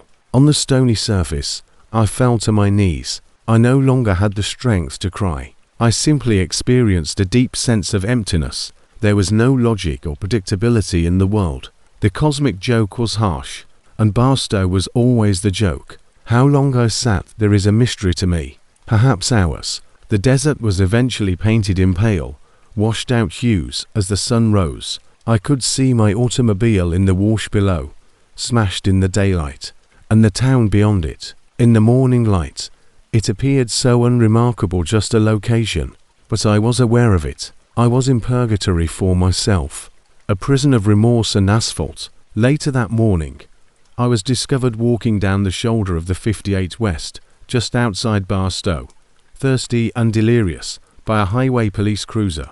I attempted to describe what had transpired, but my words were not clear. All they did was drive me back into town and give me water. I resigned the following day. I was unable to return to a vehicle. I presently reside in Barstow. I got a job at Denny's doing dishes. From the kitchen window, I can see the expressway. Watch as the trucks and vehicles fly by, headed west, fleeing. I am aware that they are not truly fleeing. They simply have a long way to go, and eventually, every path goes back to the location we're attempting to flee. Melissa Crane is my name. I am a 31-year-old amateur astronomer, or I was. The night sky, the immense silent spectacle of the cosmos, has always been my fascination. Its grandeur gave me solace, because I knew that my own worries were minuscule the vastness of the cosmos. For me, the best place to observe was the desert. The stars did more than just glimmer far from San Diego's light-polluted skies. They were incinerated. They were living. I went to the Onza Badlands one evening to witness a meteor shower. Another sound, carried by the desert wind, caught my attention. Something that demonstrated that the silence I cherished was only a thin curtain, and the sound it concealed was one of eternal, unadulterated pain. For weeks, I had been organizing this vacation. Since the moon was new and the Perseids were peaking, the sky would be completely dark. It was the perfect arrangement. I loaded my most valuable item, a 12-inch Dobsonian telescope, a folding chair, a warm blanket, and a thermos of hot tea into the back of my vehicle. I intended to travel far into the park, locate a remote location with an expansive view of the sky, and spend the night in heavenly happiness. I decided on the isolated region of the Paranormal Badlands, a maze of hills and canyons sculpted by the sun and wind. The scenery is stunning and bleak throughout the day. It's among the darkest spots in Southern California at night. You seem to be on an other planet. There was a lot of excitement on the journey out. My Jeep easily navigated the rutted, sandy roads after I left the paved road behind. I continued to drive into the bush for miles on end, until my own headlights were the only source of light. At last, I discovered the ideal location, a lofty, level mesa that provided a 360-degree, unhindered view of the sky. I destroyed the engine. There was an instantaneous and complete hush. It was the kind of quiet that has a weight and a physical presence. It's palpable in your ears. I stepped out of the vehicle and inhaled deeply. The air smelled of dust and distant rain, and it was dry and chilly. The Milky Way was a dazzling, shimmering river of light that stretched from horizon to horizon above me. It was amazing. I put up my equipment for the following hour. For me, putting the telescope together is a ritual and methodical, patient activity that helps me de-stress. I chose my first eyepiece, positioned the finder scope, and took a seat. Almost quickly, the entertainment started. A dazzling meteor streaked across the heavens. A brief, silent scuff of white and green light. Then one more, and one more. It was flawless. I couldn't take my eyes off the spectacle. My ear was tuned to the soft hum of the cosmos, and my mind was fixed on the sky. When I first heard it, I was tracking a weak nebula in the Cygnus constellation.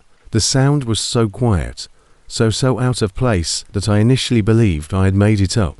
The soft breeze blowing across the me brought the high-pitched, tremulous sound. It was incorrect, but it sounded almost like a coyote. It was too human, too slender. I listened after removing my gaze from the telescope. With a sigh, the wind reappeared, a bit louder than before. It was a scream, a woman's high-pitched, faraway cry. The sound, stretched thin by the distance, was one of sheer horror and misery. My blood froze. I got to my feet, my heart striking my ribs with a hammer. I looked across the horizon. Nothing was present. All that was visible against the star-dusted sky were the ragged black outlines of the Badlands. Nothing, no campfires, no headlights. The closest road and indication of human life were miles away. My voice seemed small and pitiful in the vast emptiness as I shouted out, "Hello!" The wind's murmur was the sole response. Then there was another scream. It originated somewhere in the maze of canyons to the east. It was a long, drawn-out wail that suddenly stopped after rising in pitch. I searched frantically for a logical explanation. An animal had to be involved, perhaps a mountain lion. They have the ability to make some terrible human-like noises. However, I have before heard mountain lions. That wasn't this. It was the ineffable sound of human anguish. It might have been a joke. Some children are attempting to frighten people in the desert, but that seemed doubtful given how far away the place was. Additionally, the sound quality didn't seem light-hearted. It was authentic. It was desperate. I felt conflicted. The responsible human side of me realized I had to take action, make an assistance call, look for the source, but there was no signal on my phone. Furthermore, it was suicide to venture out on foot into the dangerous, dark canyons. The primordial self-preservation part of me was yelling at me to hop in my Jeep and head out as quickly as possible. The yells ceased. There was silence for 10 minutes. The deep, profound silence that I had traveled so far to discover. But the tranquility had vanished. It carried a sense of foreboding. It was the quiet of a breath held in anticipation of something. I started straining my ears to listen. I forgot all about my celestial show. Then the yelling began once more, and it was different this time. It was nearer. Even while it was still coming from the east, the wind had lessened its distortion, and the sound was more distinct. The voice belonged to a woman, and although she was yelling words, the sound's sheer fear drowned them out. It was the unadulterated animal sound of someone in unfathomable fear. A man's voice was the next sound I heard. The shouting was deep and guttural, furious and enraged. The man's vicious roars and the woman's frightened screams blended together. The night air brought a terrible duet. It sounded like a murder occurring just over the next crest. A vicious attack. My hands were shaking so much that I could hardly hold them as I searched for my car keys. I needed to leave that place. I wasn't a hero. I was in danger. And I was a witness. I didn't care about the telescope or the rest of my equipment, so I tossed my chair into the back of the Jeep. I simply had to go. The sound shifted once more as I rushed to take control of the vehicle. The man's yelling ceased. The woman let out one more screech, which was piercing, a noise that would be etched indelibly in my mind. Then there was a sound of wet cutting. There's a thump, a thump. My hand froze on the car door. It was a sickeningly clear sound. It was the sound of meat being struck by an axe. For what seemed like an eternity, it continued. I was helpless to move, paralyzed, and made to endure this horror of sound. I had pictures in my head. I was unable to stop. A body on the sand, an axe, and the shadowy figure. Sand, an axe, and the shadowy figure. Then there was no more chopping. Once more, silence fell. This time more absolute and heavier. It took me a whole minute to stand there shaking. I had ringing in my ears. I was having trouble breathing. Then I heard something different. A sound that stopped my heart in its tracks. A man was crying. A heartbreaking sound, deep and raspy. It was a cry of complete remorse and anguish. It was approaching from the same way. The killer sobs over his victim. My paralysis was broken by that. In some ways, the sight of this murderer, now stricken with regret, was even more horrifying than the actual deed. I struggled with the ignition, shoved myself inside the car, and tore open the door. A swath of dazzling, sterile light was cast across me by the headlights as the engine roared to life. I didn't bother to look back, to get away from the noises. I pushed the Jeep into drive and pressed the pedal, slamming into the desert scrub. I drove with a frightened, reckless abandon, bouncing across washes and over boulders, not caring if I wrecked my car as long as it got me out. The noise resumed as I was driving, but suddenly I was surrounded by them. Even the wind seemed to be yelling.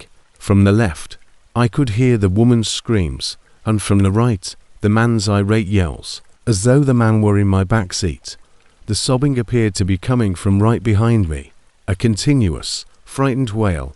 I let out a scream that blended with the ghostly noises of the wind. I turned up the music on the radio to block it out, but the cries could still be heard beneath the guitar chords.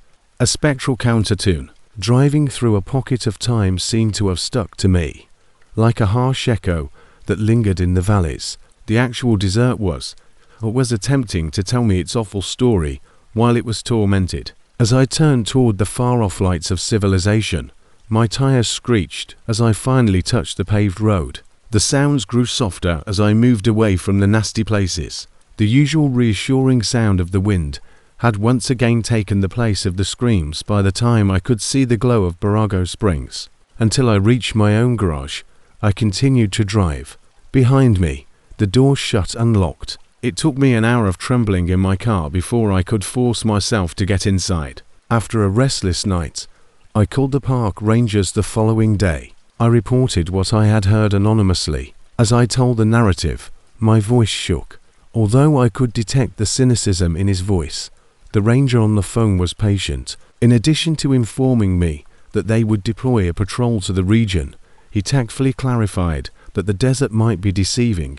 He said that the sound of wind passing through rock formations can resemble voices. Animals can mimic human speech. I never got a call back. For weeks, I kept an eye on the news for any mention of a body discovered in a park or a missing individual. Nothing was present. It seemed to have never occurred. However, it did occur. I'm positive it did. My telescope was left outside.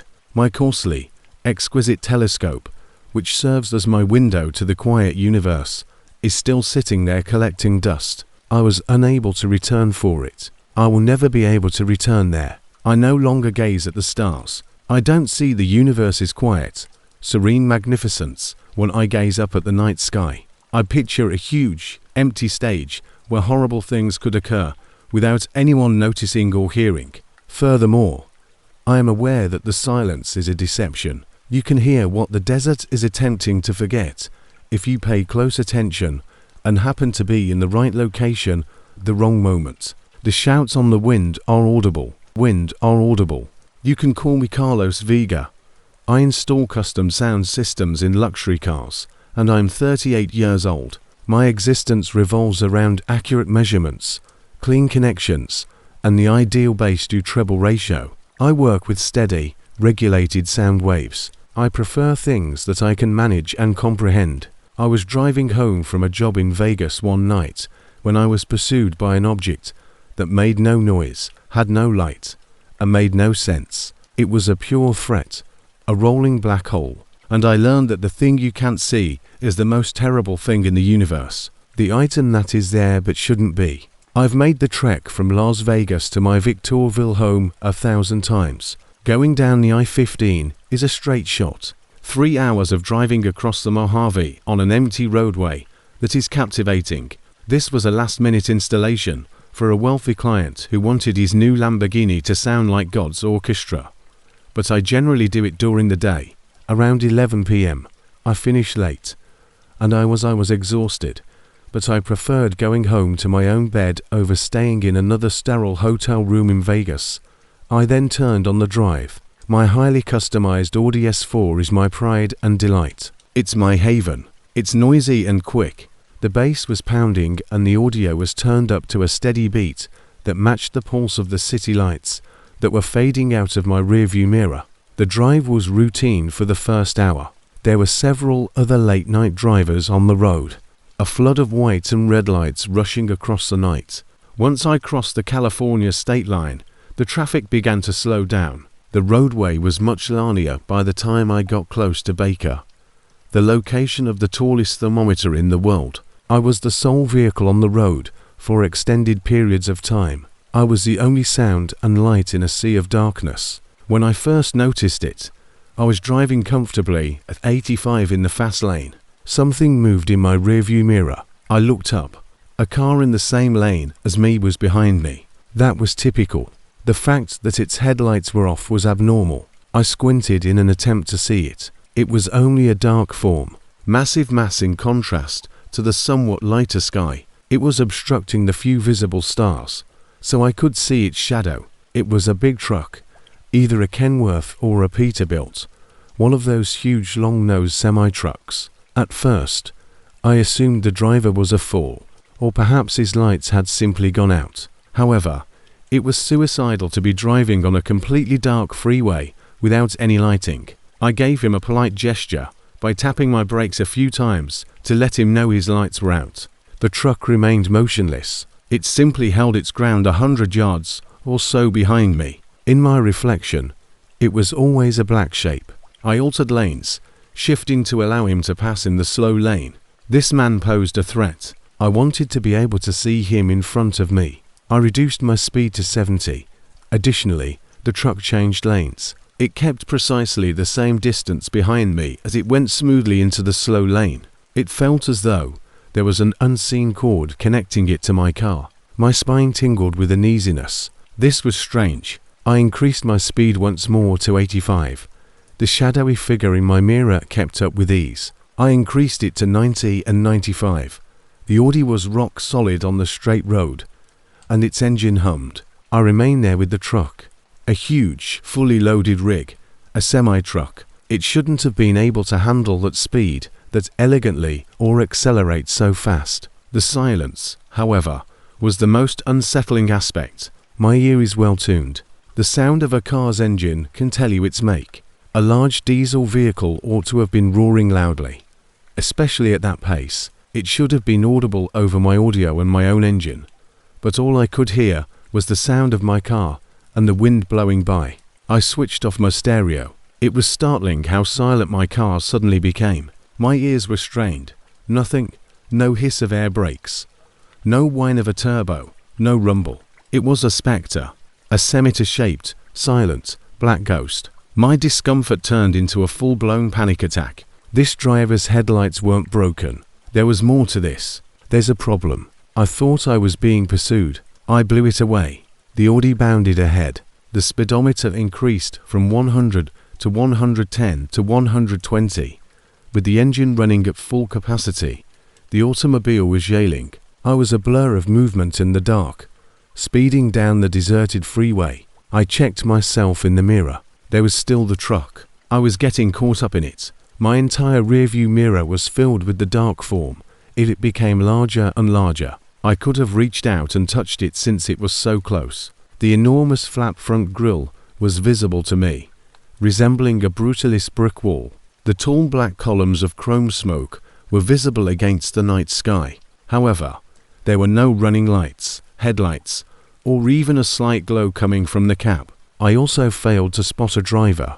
A layer of pure, impenetrable black made up the windshield. I was exceeding 120 miles per hour, and this dark, silent monster was adhered to my bumper. I was confined. It would crush me and drive straight over me like I was a speed bump if I applied the brakes. My head was spinning with sheer fear. What was it seeking? Was there a robbery here? It was a carjacking, but it made no sense. Such a theft would be impossible for anyone to execute. This was not a human. I noticed an exit sign. ZX Road. An exit sign. ZX Road. The notorious route that leads nowhere. I had just one thought, and it was a desperate, crazy one. It was too fast for me to outrun on the straightaway. On the side roads, I might lose it. At the last moment, I jerked the wheel. At a speed that should have killed me, I swerved across the slow lane and onto the exit ramp, causing the Audi to scream in protest and the tires to lose traction. I was able to prevent the vehicle from spinning out when it fishtailed wildly, and the all-wheel drive caught. I didn't turn around. I simply drove down the dark, two-lane road, my foot still smashed to the ground. Curving through the desert, the route was difficult. I took a chance and looked in my mirror after a mile. Behind me, the freeway was deserted. The truck has vanished. I felt a surge of relief that was so strong it made me sick. I had completed the task. I had gone crazy. With my body shaking violently, I slowed the automobile. I killed the engine and pulled over to the side of the road. My heart felt like it was about to burst from my chest as I sat there in the utter quiet of the desert. I needed to relax. I needed to reflect. What had just taken place? Was it authentic? It must have been. I could actually feel the rush of adrenaline in my veins. The fear was genuine. My legs were unsteady when I stepped out of the automobile. It was chilly outside. There was complete quiet. I turned to face the freeway. In the distance, I could make out the lights of other cars, normal cars going about their daily business. I felt as though I had emerged from a bubble of insanity. For a long time, I stood there attempting to control my breathing. I made the decision to simply wait for my anxiety to calm down before attempting to rejoin the road. I heard a sound at that moment. There was a slight crunching sound, like tires hitting gravel. I went cold. I had been moving away from the interstate when I heard the sound, and it was coming from further down the road. I looked into the shadows. Nothing was visible. The crushing became more deliberate, slower, and louder. It was approaching me, and the sound was heavy. My blood became icy. It was aware that I would use this exit. It had been anticipating my arrival. I didn't hold off on seeing it. I hurled myself back into the vehicle, turned on the engine, and made a crazy U-turn while the dust swirled around me. With my eyes flitting from the road to the rearview mirror, I sped back towards the expressway. Then I noticed it. Behind me, the same enormous black figure had just rounded a bend in the road. But this time it was different. It wasn't going very quickly. It was moving at a speed of perhaps 5 meters per hour. It had its headlights on, too, like the eyes of some ancient deep-sea creature. Alone, faint yellow rays pierced the darkness. Modern headlights weren't brilliant, like the last embers of a fading fire. They were old and frail. The truck was not illuminated. The immense crushing blackness of the thing behind them was all they highlighted. It was strangely 1,000 times more horrifying to see it with lights than it had been in the dark. There had been mystery in the darkness. The lights served as proof. It was coming for me, and it was genuine.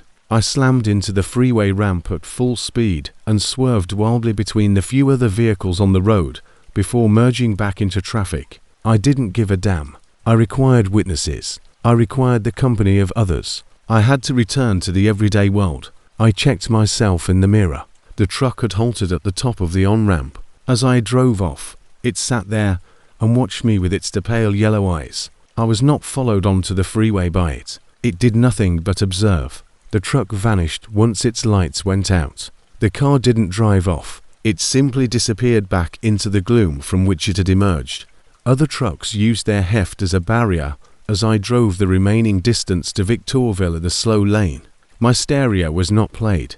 My eyes kept darting to the rearview mirror as I drove. I braced myself for that dark, silent form to reappear. It never returned. After arriving home, I locked myself inside and didn't get any sleep for 2 days. I still occasionally have to make the commute for work. Never again do I do it at night. However, on a crowded section of the I-15 on a bright, sunny afternoon, I occasionally get an odd sense. I'll check my rearview mirror if I have a cold place in the pit of my stomach, and I'll believe I see it for a moment, somewhat too dark of a shadow. Miles behind me, a slightly too large form lurks in the traffic.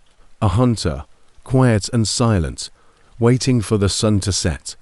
Waiting for the sun to set. Laura Bennett is my name. I'm a 27-year-old pediatric nurse. My days are filled with cartoon band-aids, vibrant colors, controlled chaos, and the resilient, frequently boisterous vitality of kids. Although I enjoy my work, it depletes a certain type of social energy. I need silence and isolation to refuel. Long, aimless journeys have always been my favorite way to escape. I would choose a course, fill up my tank, and simply drive, letting the road determine where I would end up. The desert was a popular option. The noise of my life was perfectly counterbalanced by its enormous, silent nothingness. There, I discovered serenity until one evening at a deserted rest area off of I-10, I encountered someone who demonstrated to me that the deepest emptiness is found in the eyes of something that has lost its connection to the earth rather than in the surrounding scenery. Wednesday night, or, more accurately, early Thursday morning was the date. I was buzzing with a restless energy that I couldn't get rid of after finishing a late shift. The idea of returning to my peaceful flat was oppressive. I had to relocate. Thus, I took my usual action. I climbed into my car, a dependable but unimpressive Toyota Corolla, and headed east on the I-10, leaving the enormous Inland Empire's suburbs behind and into the shadowy interior of the desert. Seeing the sunrise over the Salton Sea was my only objective. It's a bizarre, gloomy area, and I've always been captivated to its post-apocalyptic beauty. It was a quiet drive, normally a congested commercial thoroughfare.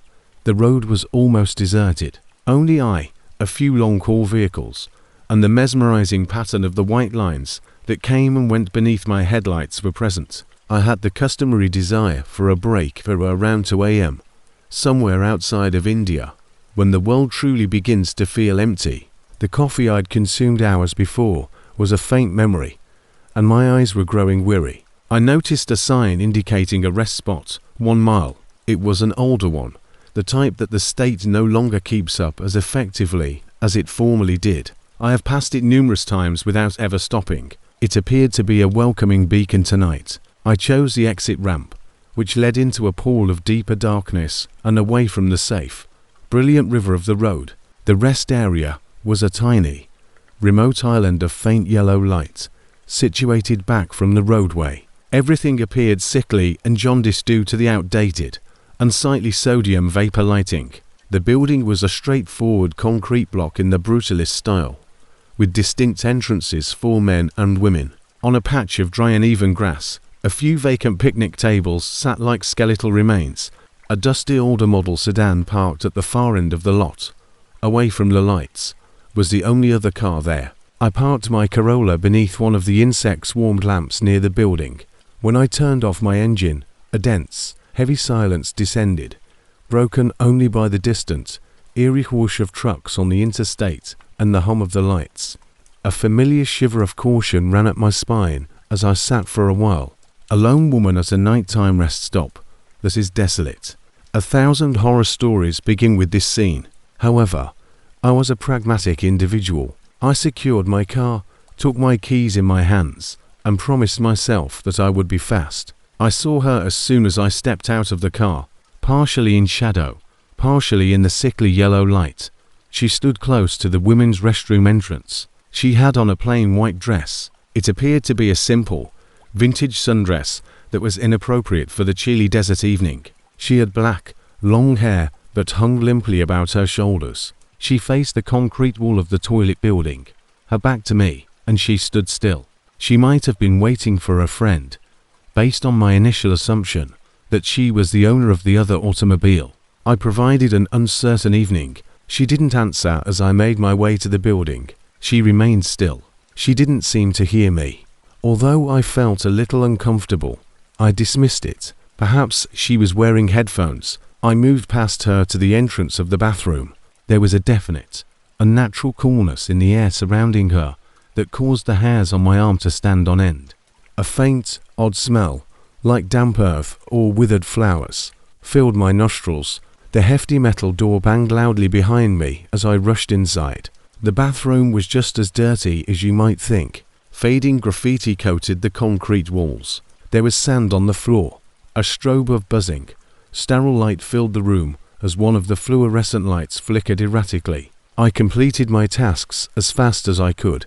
The flushing sound of the toilet reverberated through the cramped room, a gunshot. I was conscious of the woman standing right outside the entire time. It was unsettling that she was silent. I hadn't heard her shift her weight, cough, or move. She was still there, but she had turned when I pushed the door open to go. She was now turning to face me. My throat tightened each breath. She had a glowing, nearly translucent white face that resembled beautiful porcelain or bleached bone, not just the paleness of a weary traveler. She had enormous, dark eyes that were staring at me with a deep, unending sadness. She was young, perhaps my age, yet there was an old-fashioned tiredness in her face. Despite being immaculate, her white dress appeared flimsy and unsubstantial, as though it might melt in the faint light. "Are you okay?"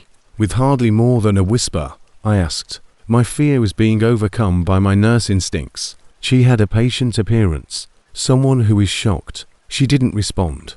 Her black eyes seemed to see straight through me as she simply stared at me. She opened her mouth slightly, but no sound emerged from her lips, which were as pale as the rest of her face. I cautiously moved in closer. "Do you require assistance over there?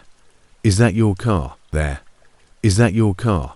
My heart stopped as I walked, and my gaze strayed to her feet. My mind just stopped working for a whole horrifying second.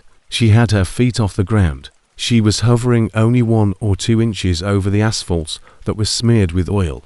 Between the hem of her plain white dress and the filthy floor below, there was an obvious, unmistakable space, like a mote of dust in a sunbeam. She was floating silently and with ease. I went cold. A sensation of sheer, unmitigated horror gripped my entire body. In an instant, every logical idea, scientific theory, and medical knowledge I had ever acquired vanished. This was not feasible. This was incorrect. The image was ingrained in my consciousness, despite my best efforts to deny what my eyes were witnessing. The white clothing, the sad eyes, the pale face, and the unfathomable, terrifying chasm. She held up a hand, moving slowly and elegantly, as if she were walking on water. She had pale, lengthy fingers. She gestured towards something over my shoulder toward the freeway other than at me. I was unwilling to look. I was unable to look away from her or the impossibility of the area beneath her feet. But I couldn't help but turn my head because her eyes were so demanding and full of a silent, frantic pleading. I turned to face the river of light I had left behind and the on-ramp. I saw nothing for a time, just a never-ending flow of automobiles and trucks. Then I noticed it. An ambulance, a highway patrol car, and the flash of red and blue lights were parked on the freeway's shoulder, exactly where the rest stops exit ramp started. Around their forms, silhouetted by the flashing lights, stood a number of figures. Something on the ground caught their attention. I looked back at the lady. She had been standing in an empty room. She had left. I didn't witness her leaving. She didn't move, and I missed it. Just a second there she was, a silent floating ghost of grief. Then the chilly desert air and the buzzing yellow light were all that was left. My legs buckled under me as I staggered backward. My palms scraped the rough asphalt as I plummeted to the ground. With my eyes wide with fear, I scurried back and crab-walked away from where she had been. I glanced at the parking lot's far end. The dusty sedan, the other vehicle, was also gone. I was by myself. I had a shouting, chaotic mind. Was it my imagination? Did I have a severe hallucination? Because I was so exhausted, yet it felt so real. The chilly air, the lights on the expressway, the scent of damp ground, and the indisputable, impossible truth that her feet were floating. I got back in my automobile, motivated by a perverse curiosity that overcame my anxiety. It took me 3 attempts to insert the key into the ignition because my hands were shaking so badly. I didn't return to the freeway by car. Rather, I killed my headlights and drove to a little elevation that overlooked the highway at the edge of the rest stop area. I could see the scene clearly from there. A horrifying scene was revealed by the flashing lights. At the mouth of the exit ramp, a dusty older model automobile was crumpled against the barrier. The vehicle appeared to have lost control and struck it quickly. There, paramedics were tending to a patient on a gurney. The white sheet they had pulled over the body was visible to me even at that distance. As hard and cold as the rock I was parked on, I knew with absolute certainty I was certain that I knew who was below the sheet. The young lady had been dressed simply in a white dress and had long dark hair. A woman who didn't make it out. She hadn't been indicating the mishap. She was pointing to her own body. As they loaded the gurney into the ambulance, I sat there in the shadows, watching. I saw the tow truck arrive and remove the sedan's twisted wreckage. I watched until the freeway was reduced to a typical torrent of traffic and all the lights had gone out. I did not visit the sea and salt. My body was numb as I drove home. And the vision of the floating woman kept coming back to me. The unfathomable space beneath her feet. The sadness in her gaze. She had not been dangerous. She hadn't been dangerous. She had felt disoriented and perplexed. She didn't even realize she was dead, since her spirit was so violently ripped from her body. She was trapped between her final moments and the terrible reality. Simply a traveler attempting to use the restroom. I no longer go for lengthy nighttime drives. The quiet of the desert is no longer serene. It resembles a waiting area. There are things that linger in those forgotten, lonely places I've discovered. Ghosts of tourists who never made it to the end of their trip. Additionally, if you're unlucky, you may spot them standing in a lonely rest stop's sickly yellow light, merely attempting to regain their footing on an untouchable ground. Darren Mitchell is my name. Retired police officer, 49. I learned a lot about the world over my 25 years with the LAPD, the majority of which were spent in black and white. It taught me that humans can do nearly anything, that there is a very thin line between chaos and order, and that you should always trust your instincts and your eyes. I have witnessed things that would make most people sick, more times than I can remember. My gut has saved my life. I relocated to a small community on the outskirts of the Searles Valley, close to Ridgerist, after I retired. Peace was what I desired. I desired silence. I envisioned a life in which a coyote trotting across my yard was the most bizarre thing I ever saw. However, one night on a lengthy, deserted section of Highway 178, my eyes caught sight of something incomprehensible, in a manner that it had never done on the force. My gut yelled at me. Some things aren't merely out of place, and it was obvious. They come from somewhere quite different. I was enjoying my retirement. I worked on my old Jeep, went hiking, and relished the extreme lack of drama during the day. My life had found a pleasant, regular rhythm, and my daughter, Sarah, was attending college in Arizona. I traveled to Vegas over the weekend to see my brother. Despite the typical cheap buffets and offensive comments, the trip was enjoyable. On Sunday afternoon, I set out late in the afternoon with the goal of returning home before midnight. There isn't much of a freeway run from Vegas to Ridgerist. It's a trek through some of the state's most stunning and bleak countryside via a patchwork of state roadways. I followed the 178, a road that veers around the southern boundary of the national park, past Death Valley Junction. The route is lonely, particularly at night. You can drive for an hour in certain places and not see another person. As a former police officer, I'm constantly conscious of my surroundings. However, criminality is not the threat out there. It's nothingness, distance, and the tricks your mind can pull on you when you're not looking. I was deep in the SRS Valley by 10 o'clock at night. The moon was a magnificent, almost full orb that cast a silvery, ethereal light over the bleak alien environment. A vast dry lake bed. The valley floor is a level expanse of minerals and white salt that shines in the moonlight. It is similar to driving on a lunar surface. The headlights on my Jeep blazed a lonely, angular trail through the night. Even out here, I could clearly and strongly hear a classic rock station playing gently on the satellite radio. I could see the light from approximately 2 miles away, and I was calm and at ease. The road ahead was illuminated by a warm, fading orange glow. My first thought, according to my cop, was that there had been an accident or a car fire. My senses went into overdrive as soon as I took my foot off the pedal. I looked for trash, other cars, and flashing emergency lights on the road. The single flashing light was all that was present. The light resolved itself into a more distinct shape as I approached. It wasn't a vehicle accident. A campfire was present, Right in the middle of the two-lane highway is a large blaze that is crackling and appears to be cheery. The Jeep was slowed to a crawl by me. I was having trouble understanding the scene.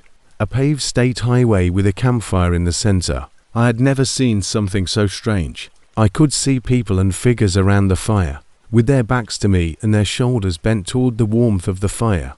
They were seated on what appeared to be chairs or logs. 5 of them, I counted.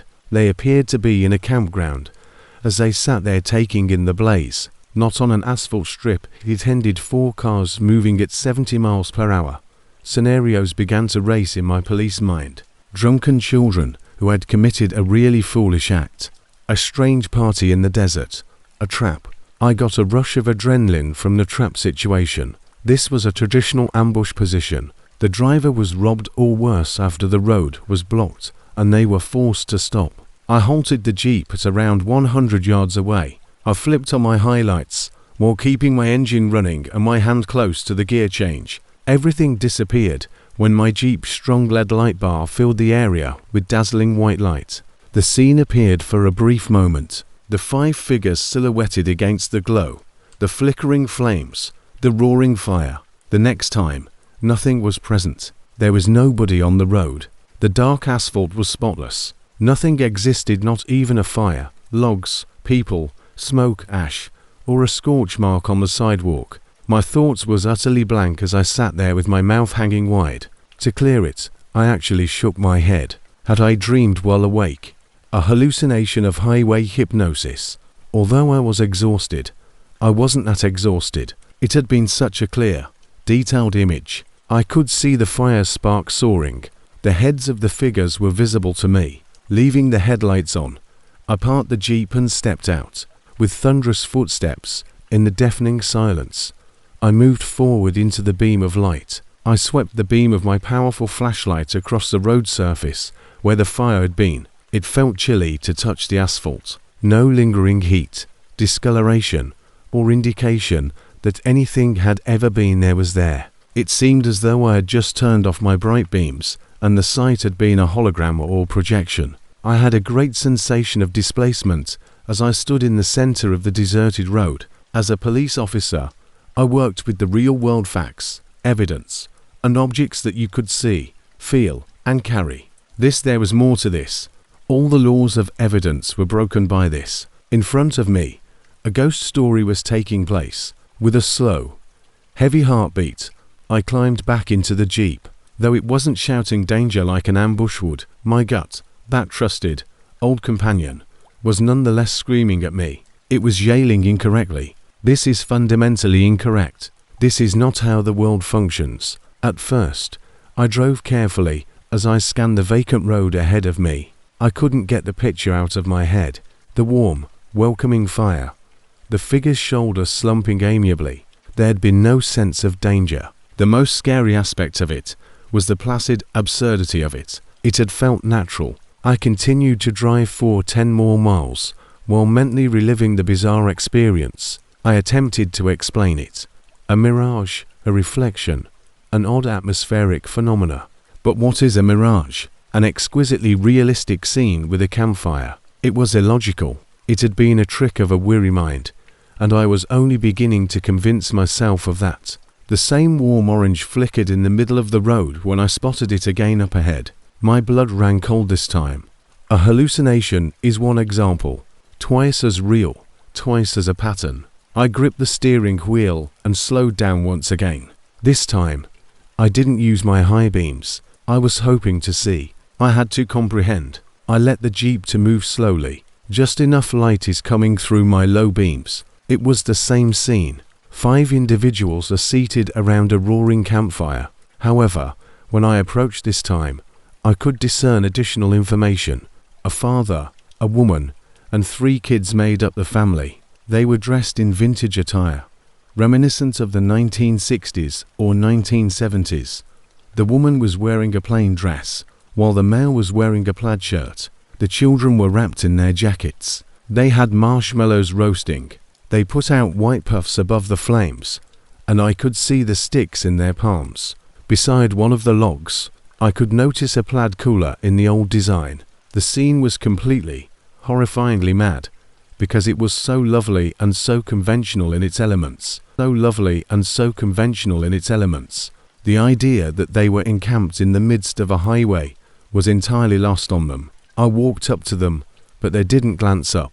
My engine didn't seem to be heard by them. They were engrossed in their own cozy, contented world. I pulled to a stop about 50 feet away. I simply sat there and observed them. I couldn't hear the crackling and dancing flames. Like a movie with the sound turned off, the setting was utterly quiet. The only sounds were the gentle music on my radio and the hum of my own engine. I have to be aware. I had to take action. With a brief, sharp blast, I honked my horn. The figures remained still. They did not recoil. While assisting his smallish child with their marshmallow, the father persisted. The mother kept gazing into the fire. I blared the horn, a long, continuous blast of rage that ought to have broken the stillness of the night. Nothing.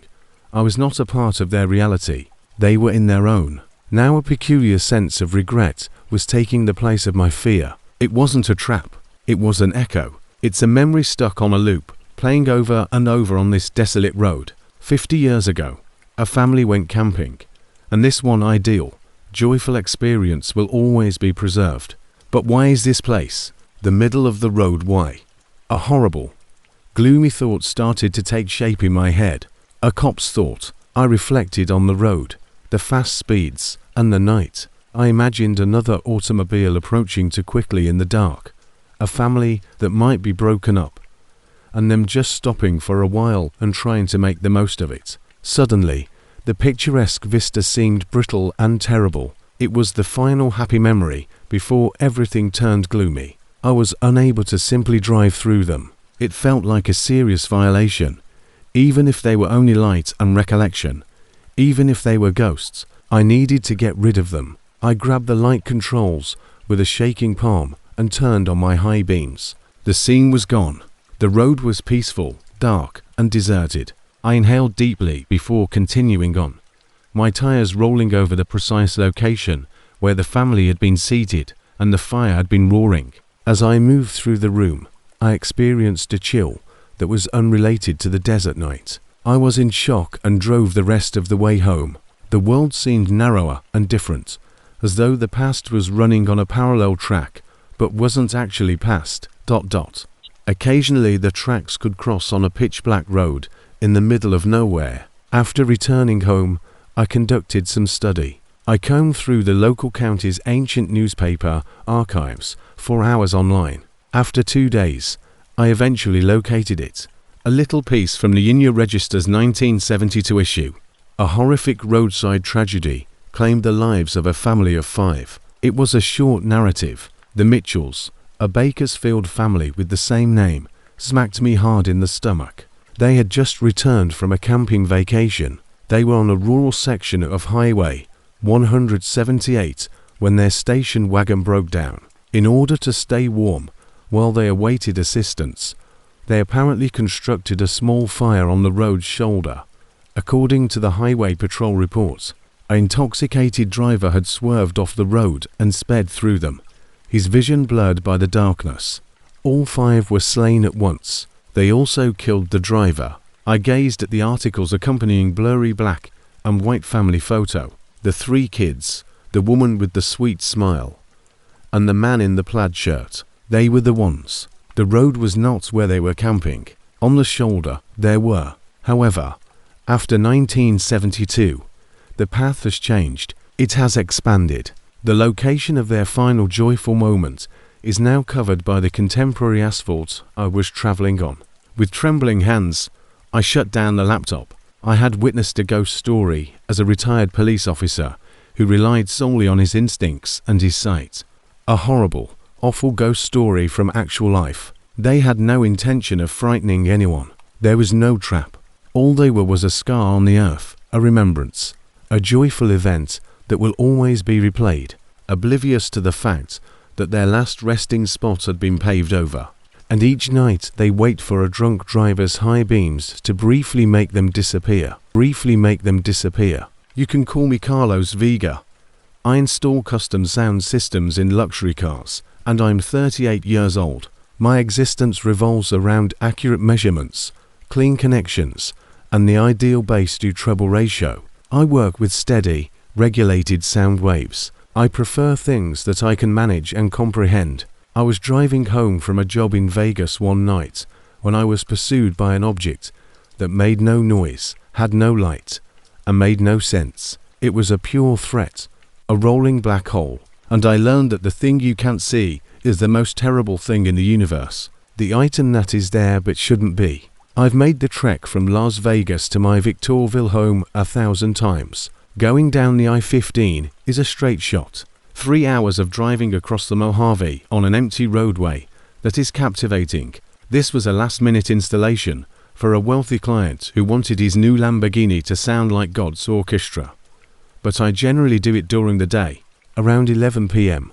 I finished late, and I was exhausted, but I preferred going home to my own bed over staying in another sterile hotel room in Vegas. I then turned on the drive. My highly customized Audi S4 is my pride and delight. It's my haven. It's noisy and quick. The bass was pounding and the audio was turned up to a steady beat that matched the pulse of the city lights that were fading out of my rearview mirror.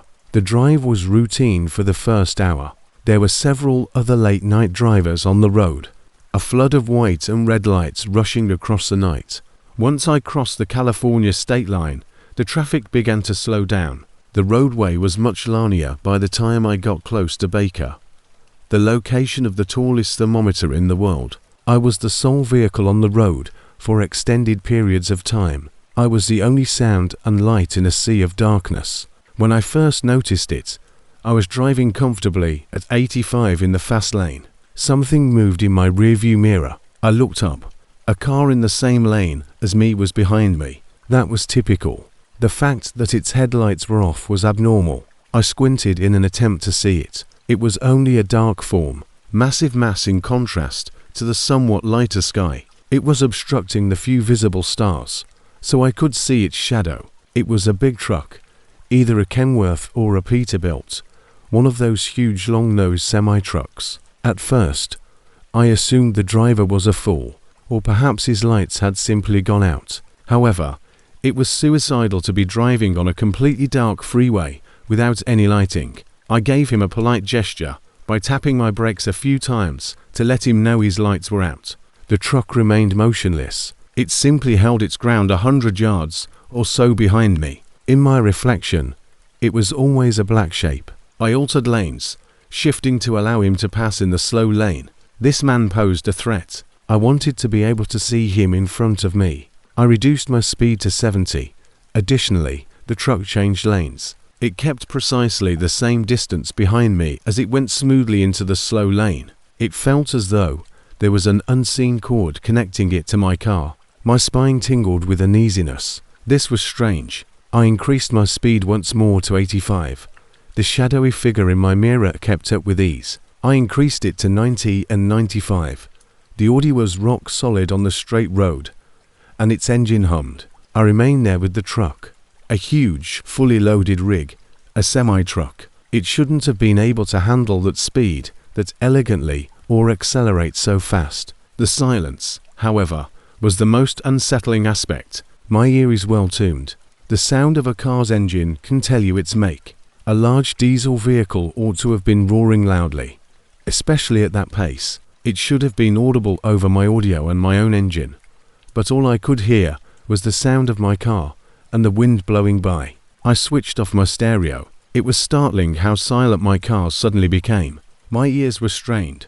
Nothing, no hiss of air brakes, no whine of a turbo, no rumble. It was a spectre, a scimitar-shaped, silent, black ghost. My discomfort turned into a full-blown panic attack. This driver's headlights weren't broken. There was more to this. There's a problem. I thought I was being pursued. I blew it away. The Audi bounded ahead. The speedometer increased from 100 to 110 to 120. With the engine running at full capacity, the automobile was yelling. I was a blur of movement in the dark, speeding down the deserted freeway. I checked myself in the mirror. There was still the truck. I was getting caught up in it. My entire rearview mirror was filled with the dark form, as it became larger and larger. I could have reached out and touched it since it was so close. The enormous flat front grille was visible to me, resembling a brutalist brick wall. The tall black columns of chrome smoke were visible against the night sky. However, there were no running lights, headlights, or even a slight glow coming from the cab. I also failed to spot a driver. A layer of pure, impenetrable black made up the windshield. I was exceeding 120 miles per hour, and this dark, silent monster was adhered to my bumper. I was confined. It would crush me and drive straight over me like I was a speed bump if I applied the brakes. My head was spinning with sheer fear. What was it seeking?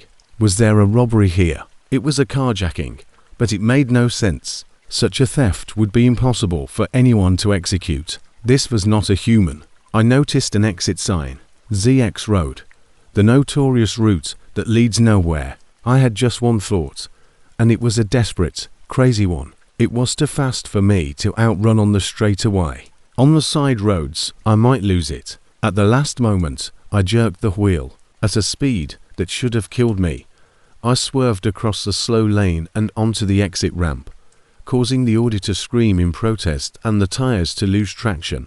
I was able to prevent the vehicle from spinning out when it fishtailed wildly, and the all-wheel drive caught. I didn't turn around. I simply drove down the dark, two-lane road, my foot still smashed to the ground. Curving through the desert, the route was difficult. I took a chance and looked in my mirror after a mile. Behind me, the freeway was deserted. The truck has vanished. I felt a surge of relief that was so strong it made me sick. I had completed the task. I had gone crazy. With my body shaking violently, I slowed the automobile. I killed the engine and pulled over to the side of the road. My heart felt like it was about to burst from my chest as I sat there in the utter quiet of the desert. I needed to relax. I needed to reflect. What had just taken place? Was it authentic? It must have been. I could actually feel the rush of adrenaline in my veins. The fear was genuine. My legs were unsteady when I stepped out of the automobile. It was chilly outside.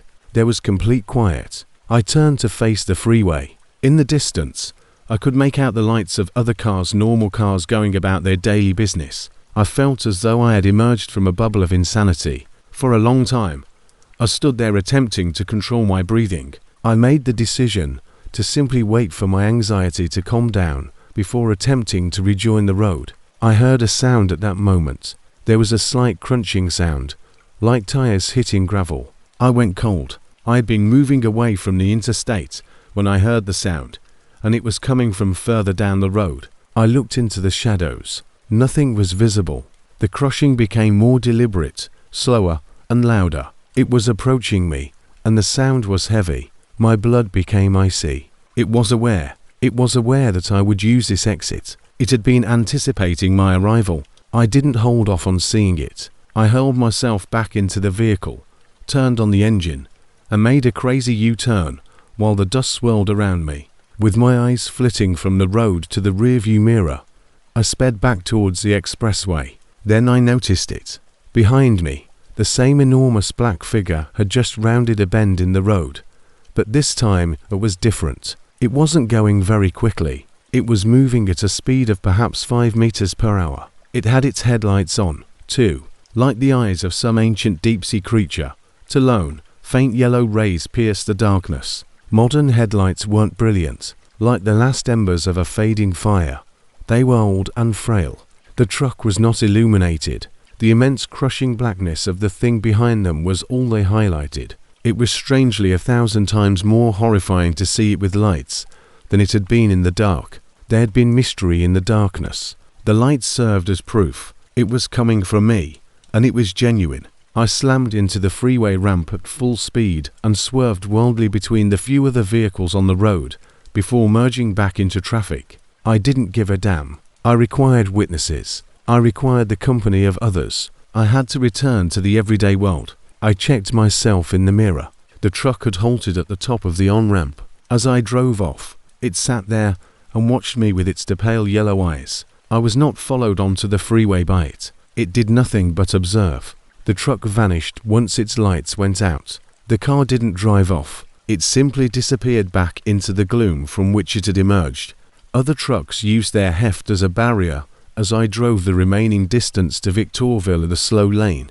My stereo was not played. My eyes kept darting to the rearview mirror as I drove. I braced myself for that dark, silent form to reappear. It never returned. After arriving home, I locked myself inside and didn't get any sleep for 2 days. I still occasionally have to make the commute for work. Never again do I do it at night. However, on a crowded section of the I-15 on a bright, sunny afternoon, I occasionally get an odd sense. I'll check my rearview mirror if I have a cold place in the pit of my stomach, and I'll believe I see it for a moment, somewhat too dark of a shadow. Miles behind me, a slightly too large form lurks in the traffic. A hunter, quiet and silent, waiting for the sun to set, waiting for the sun to set.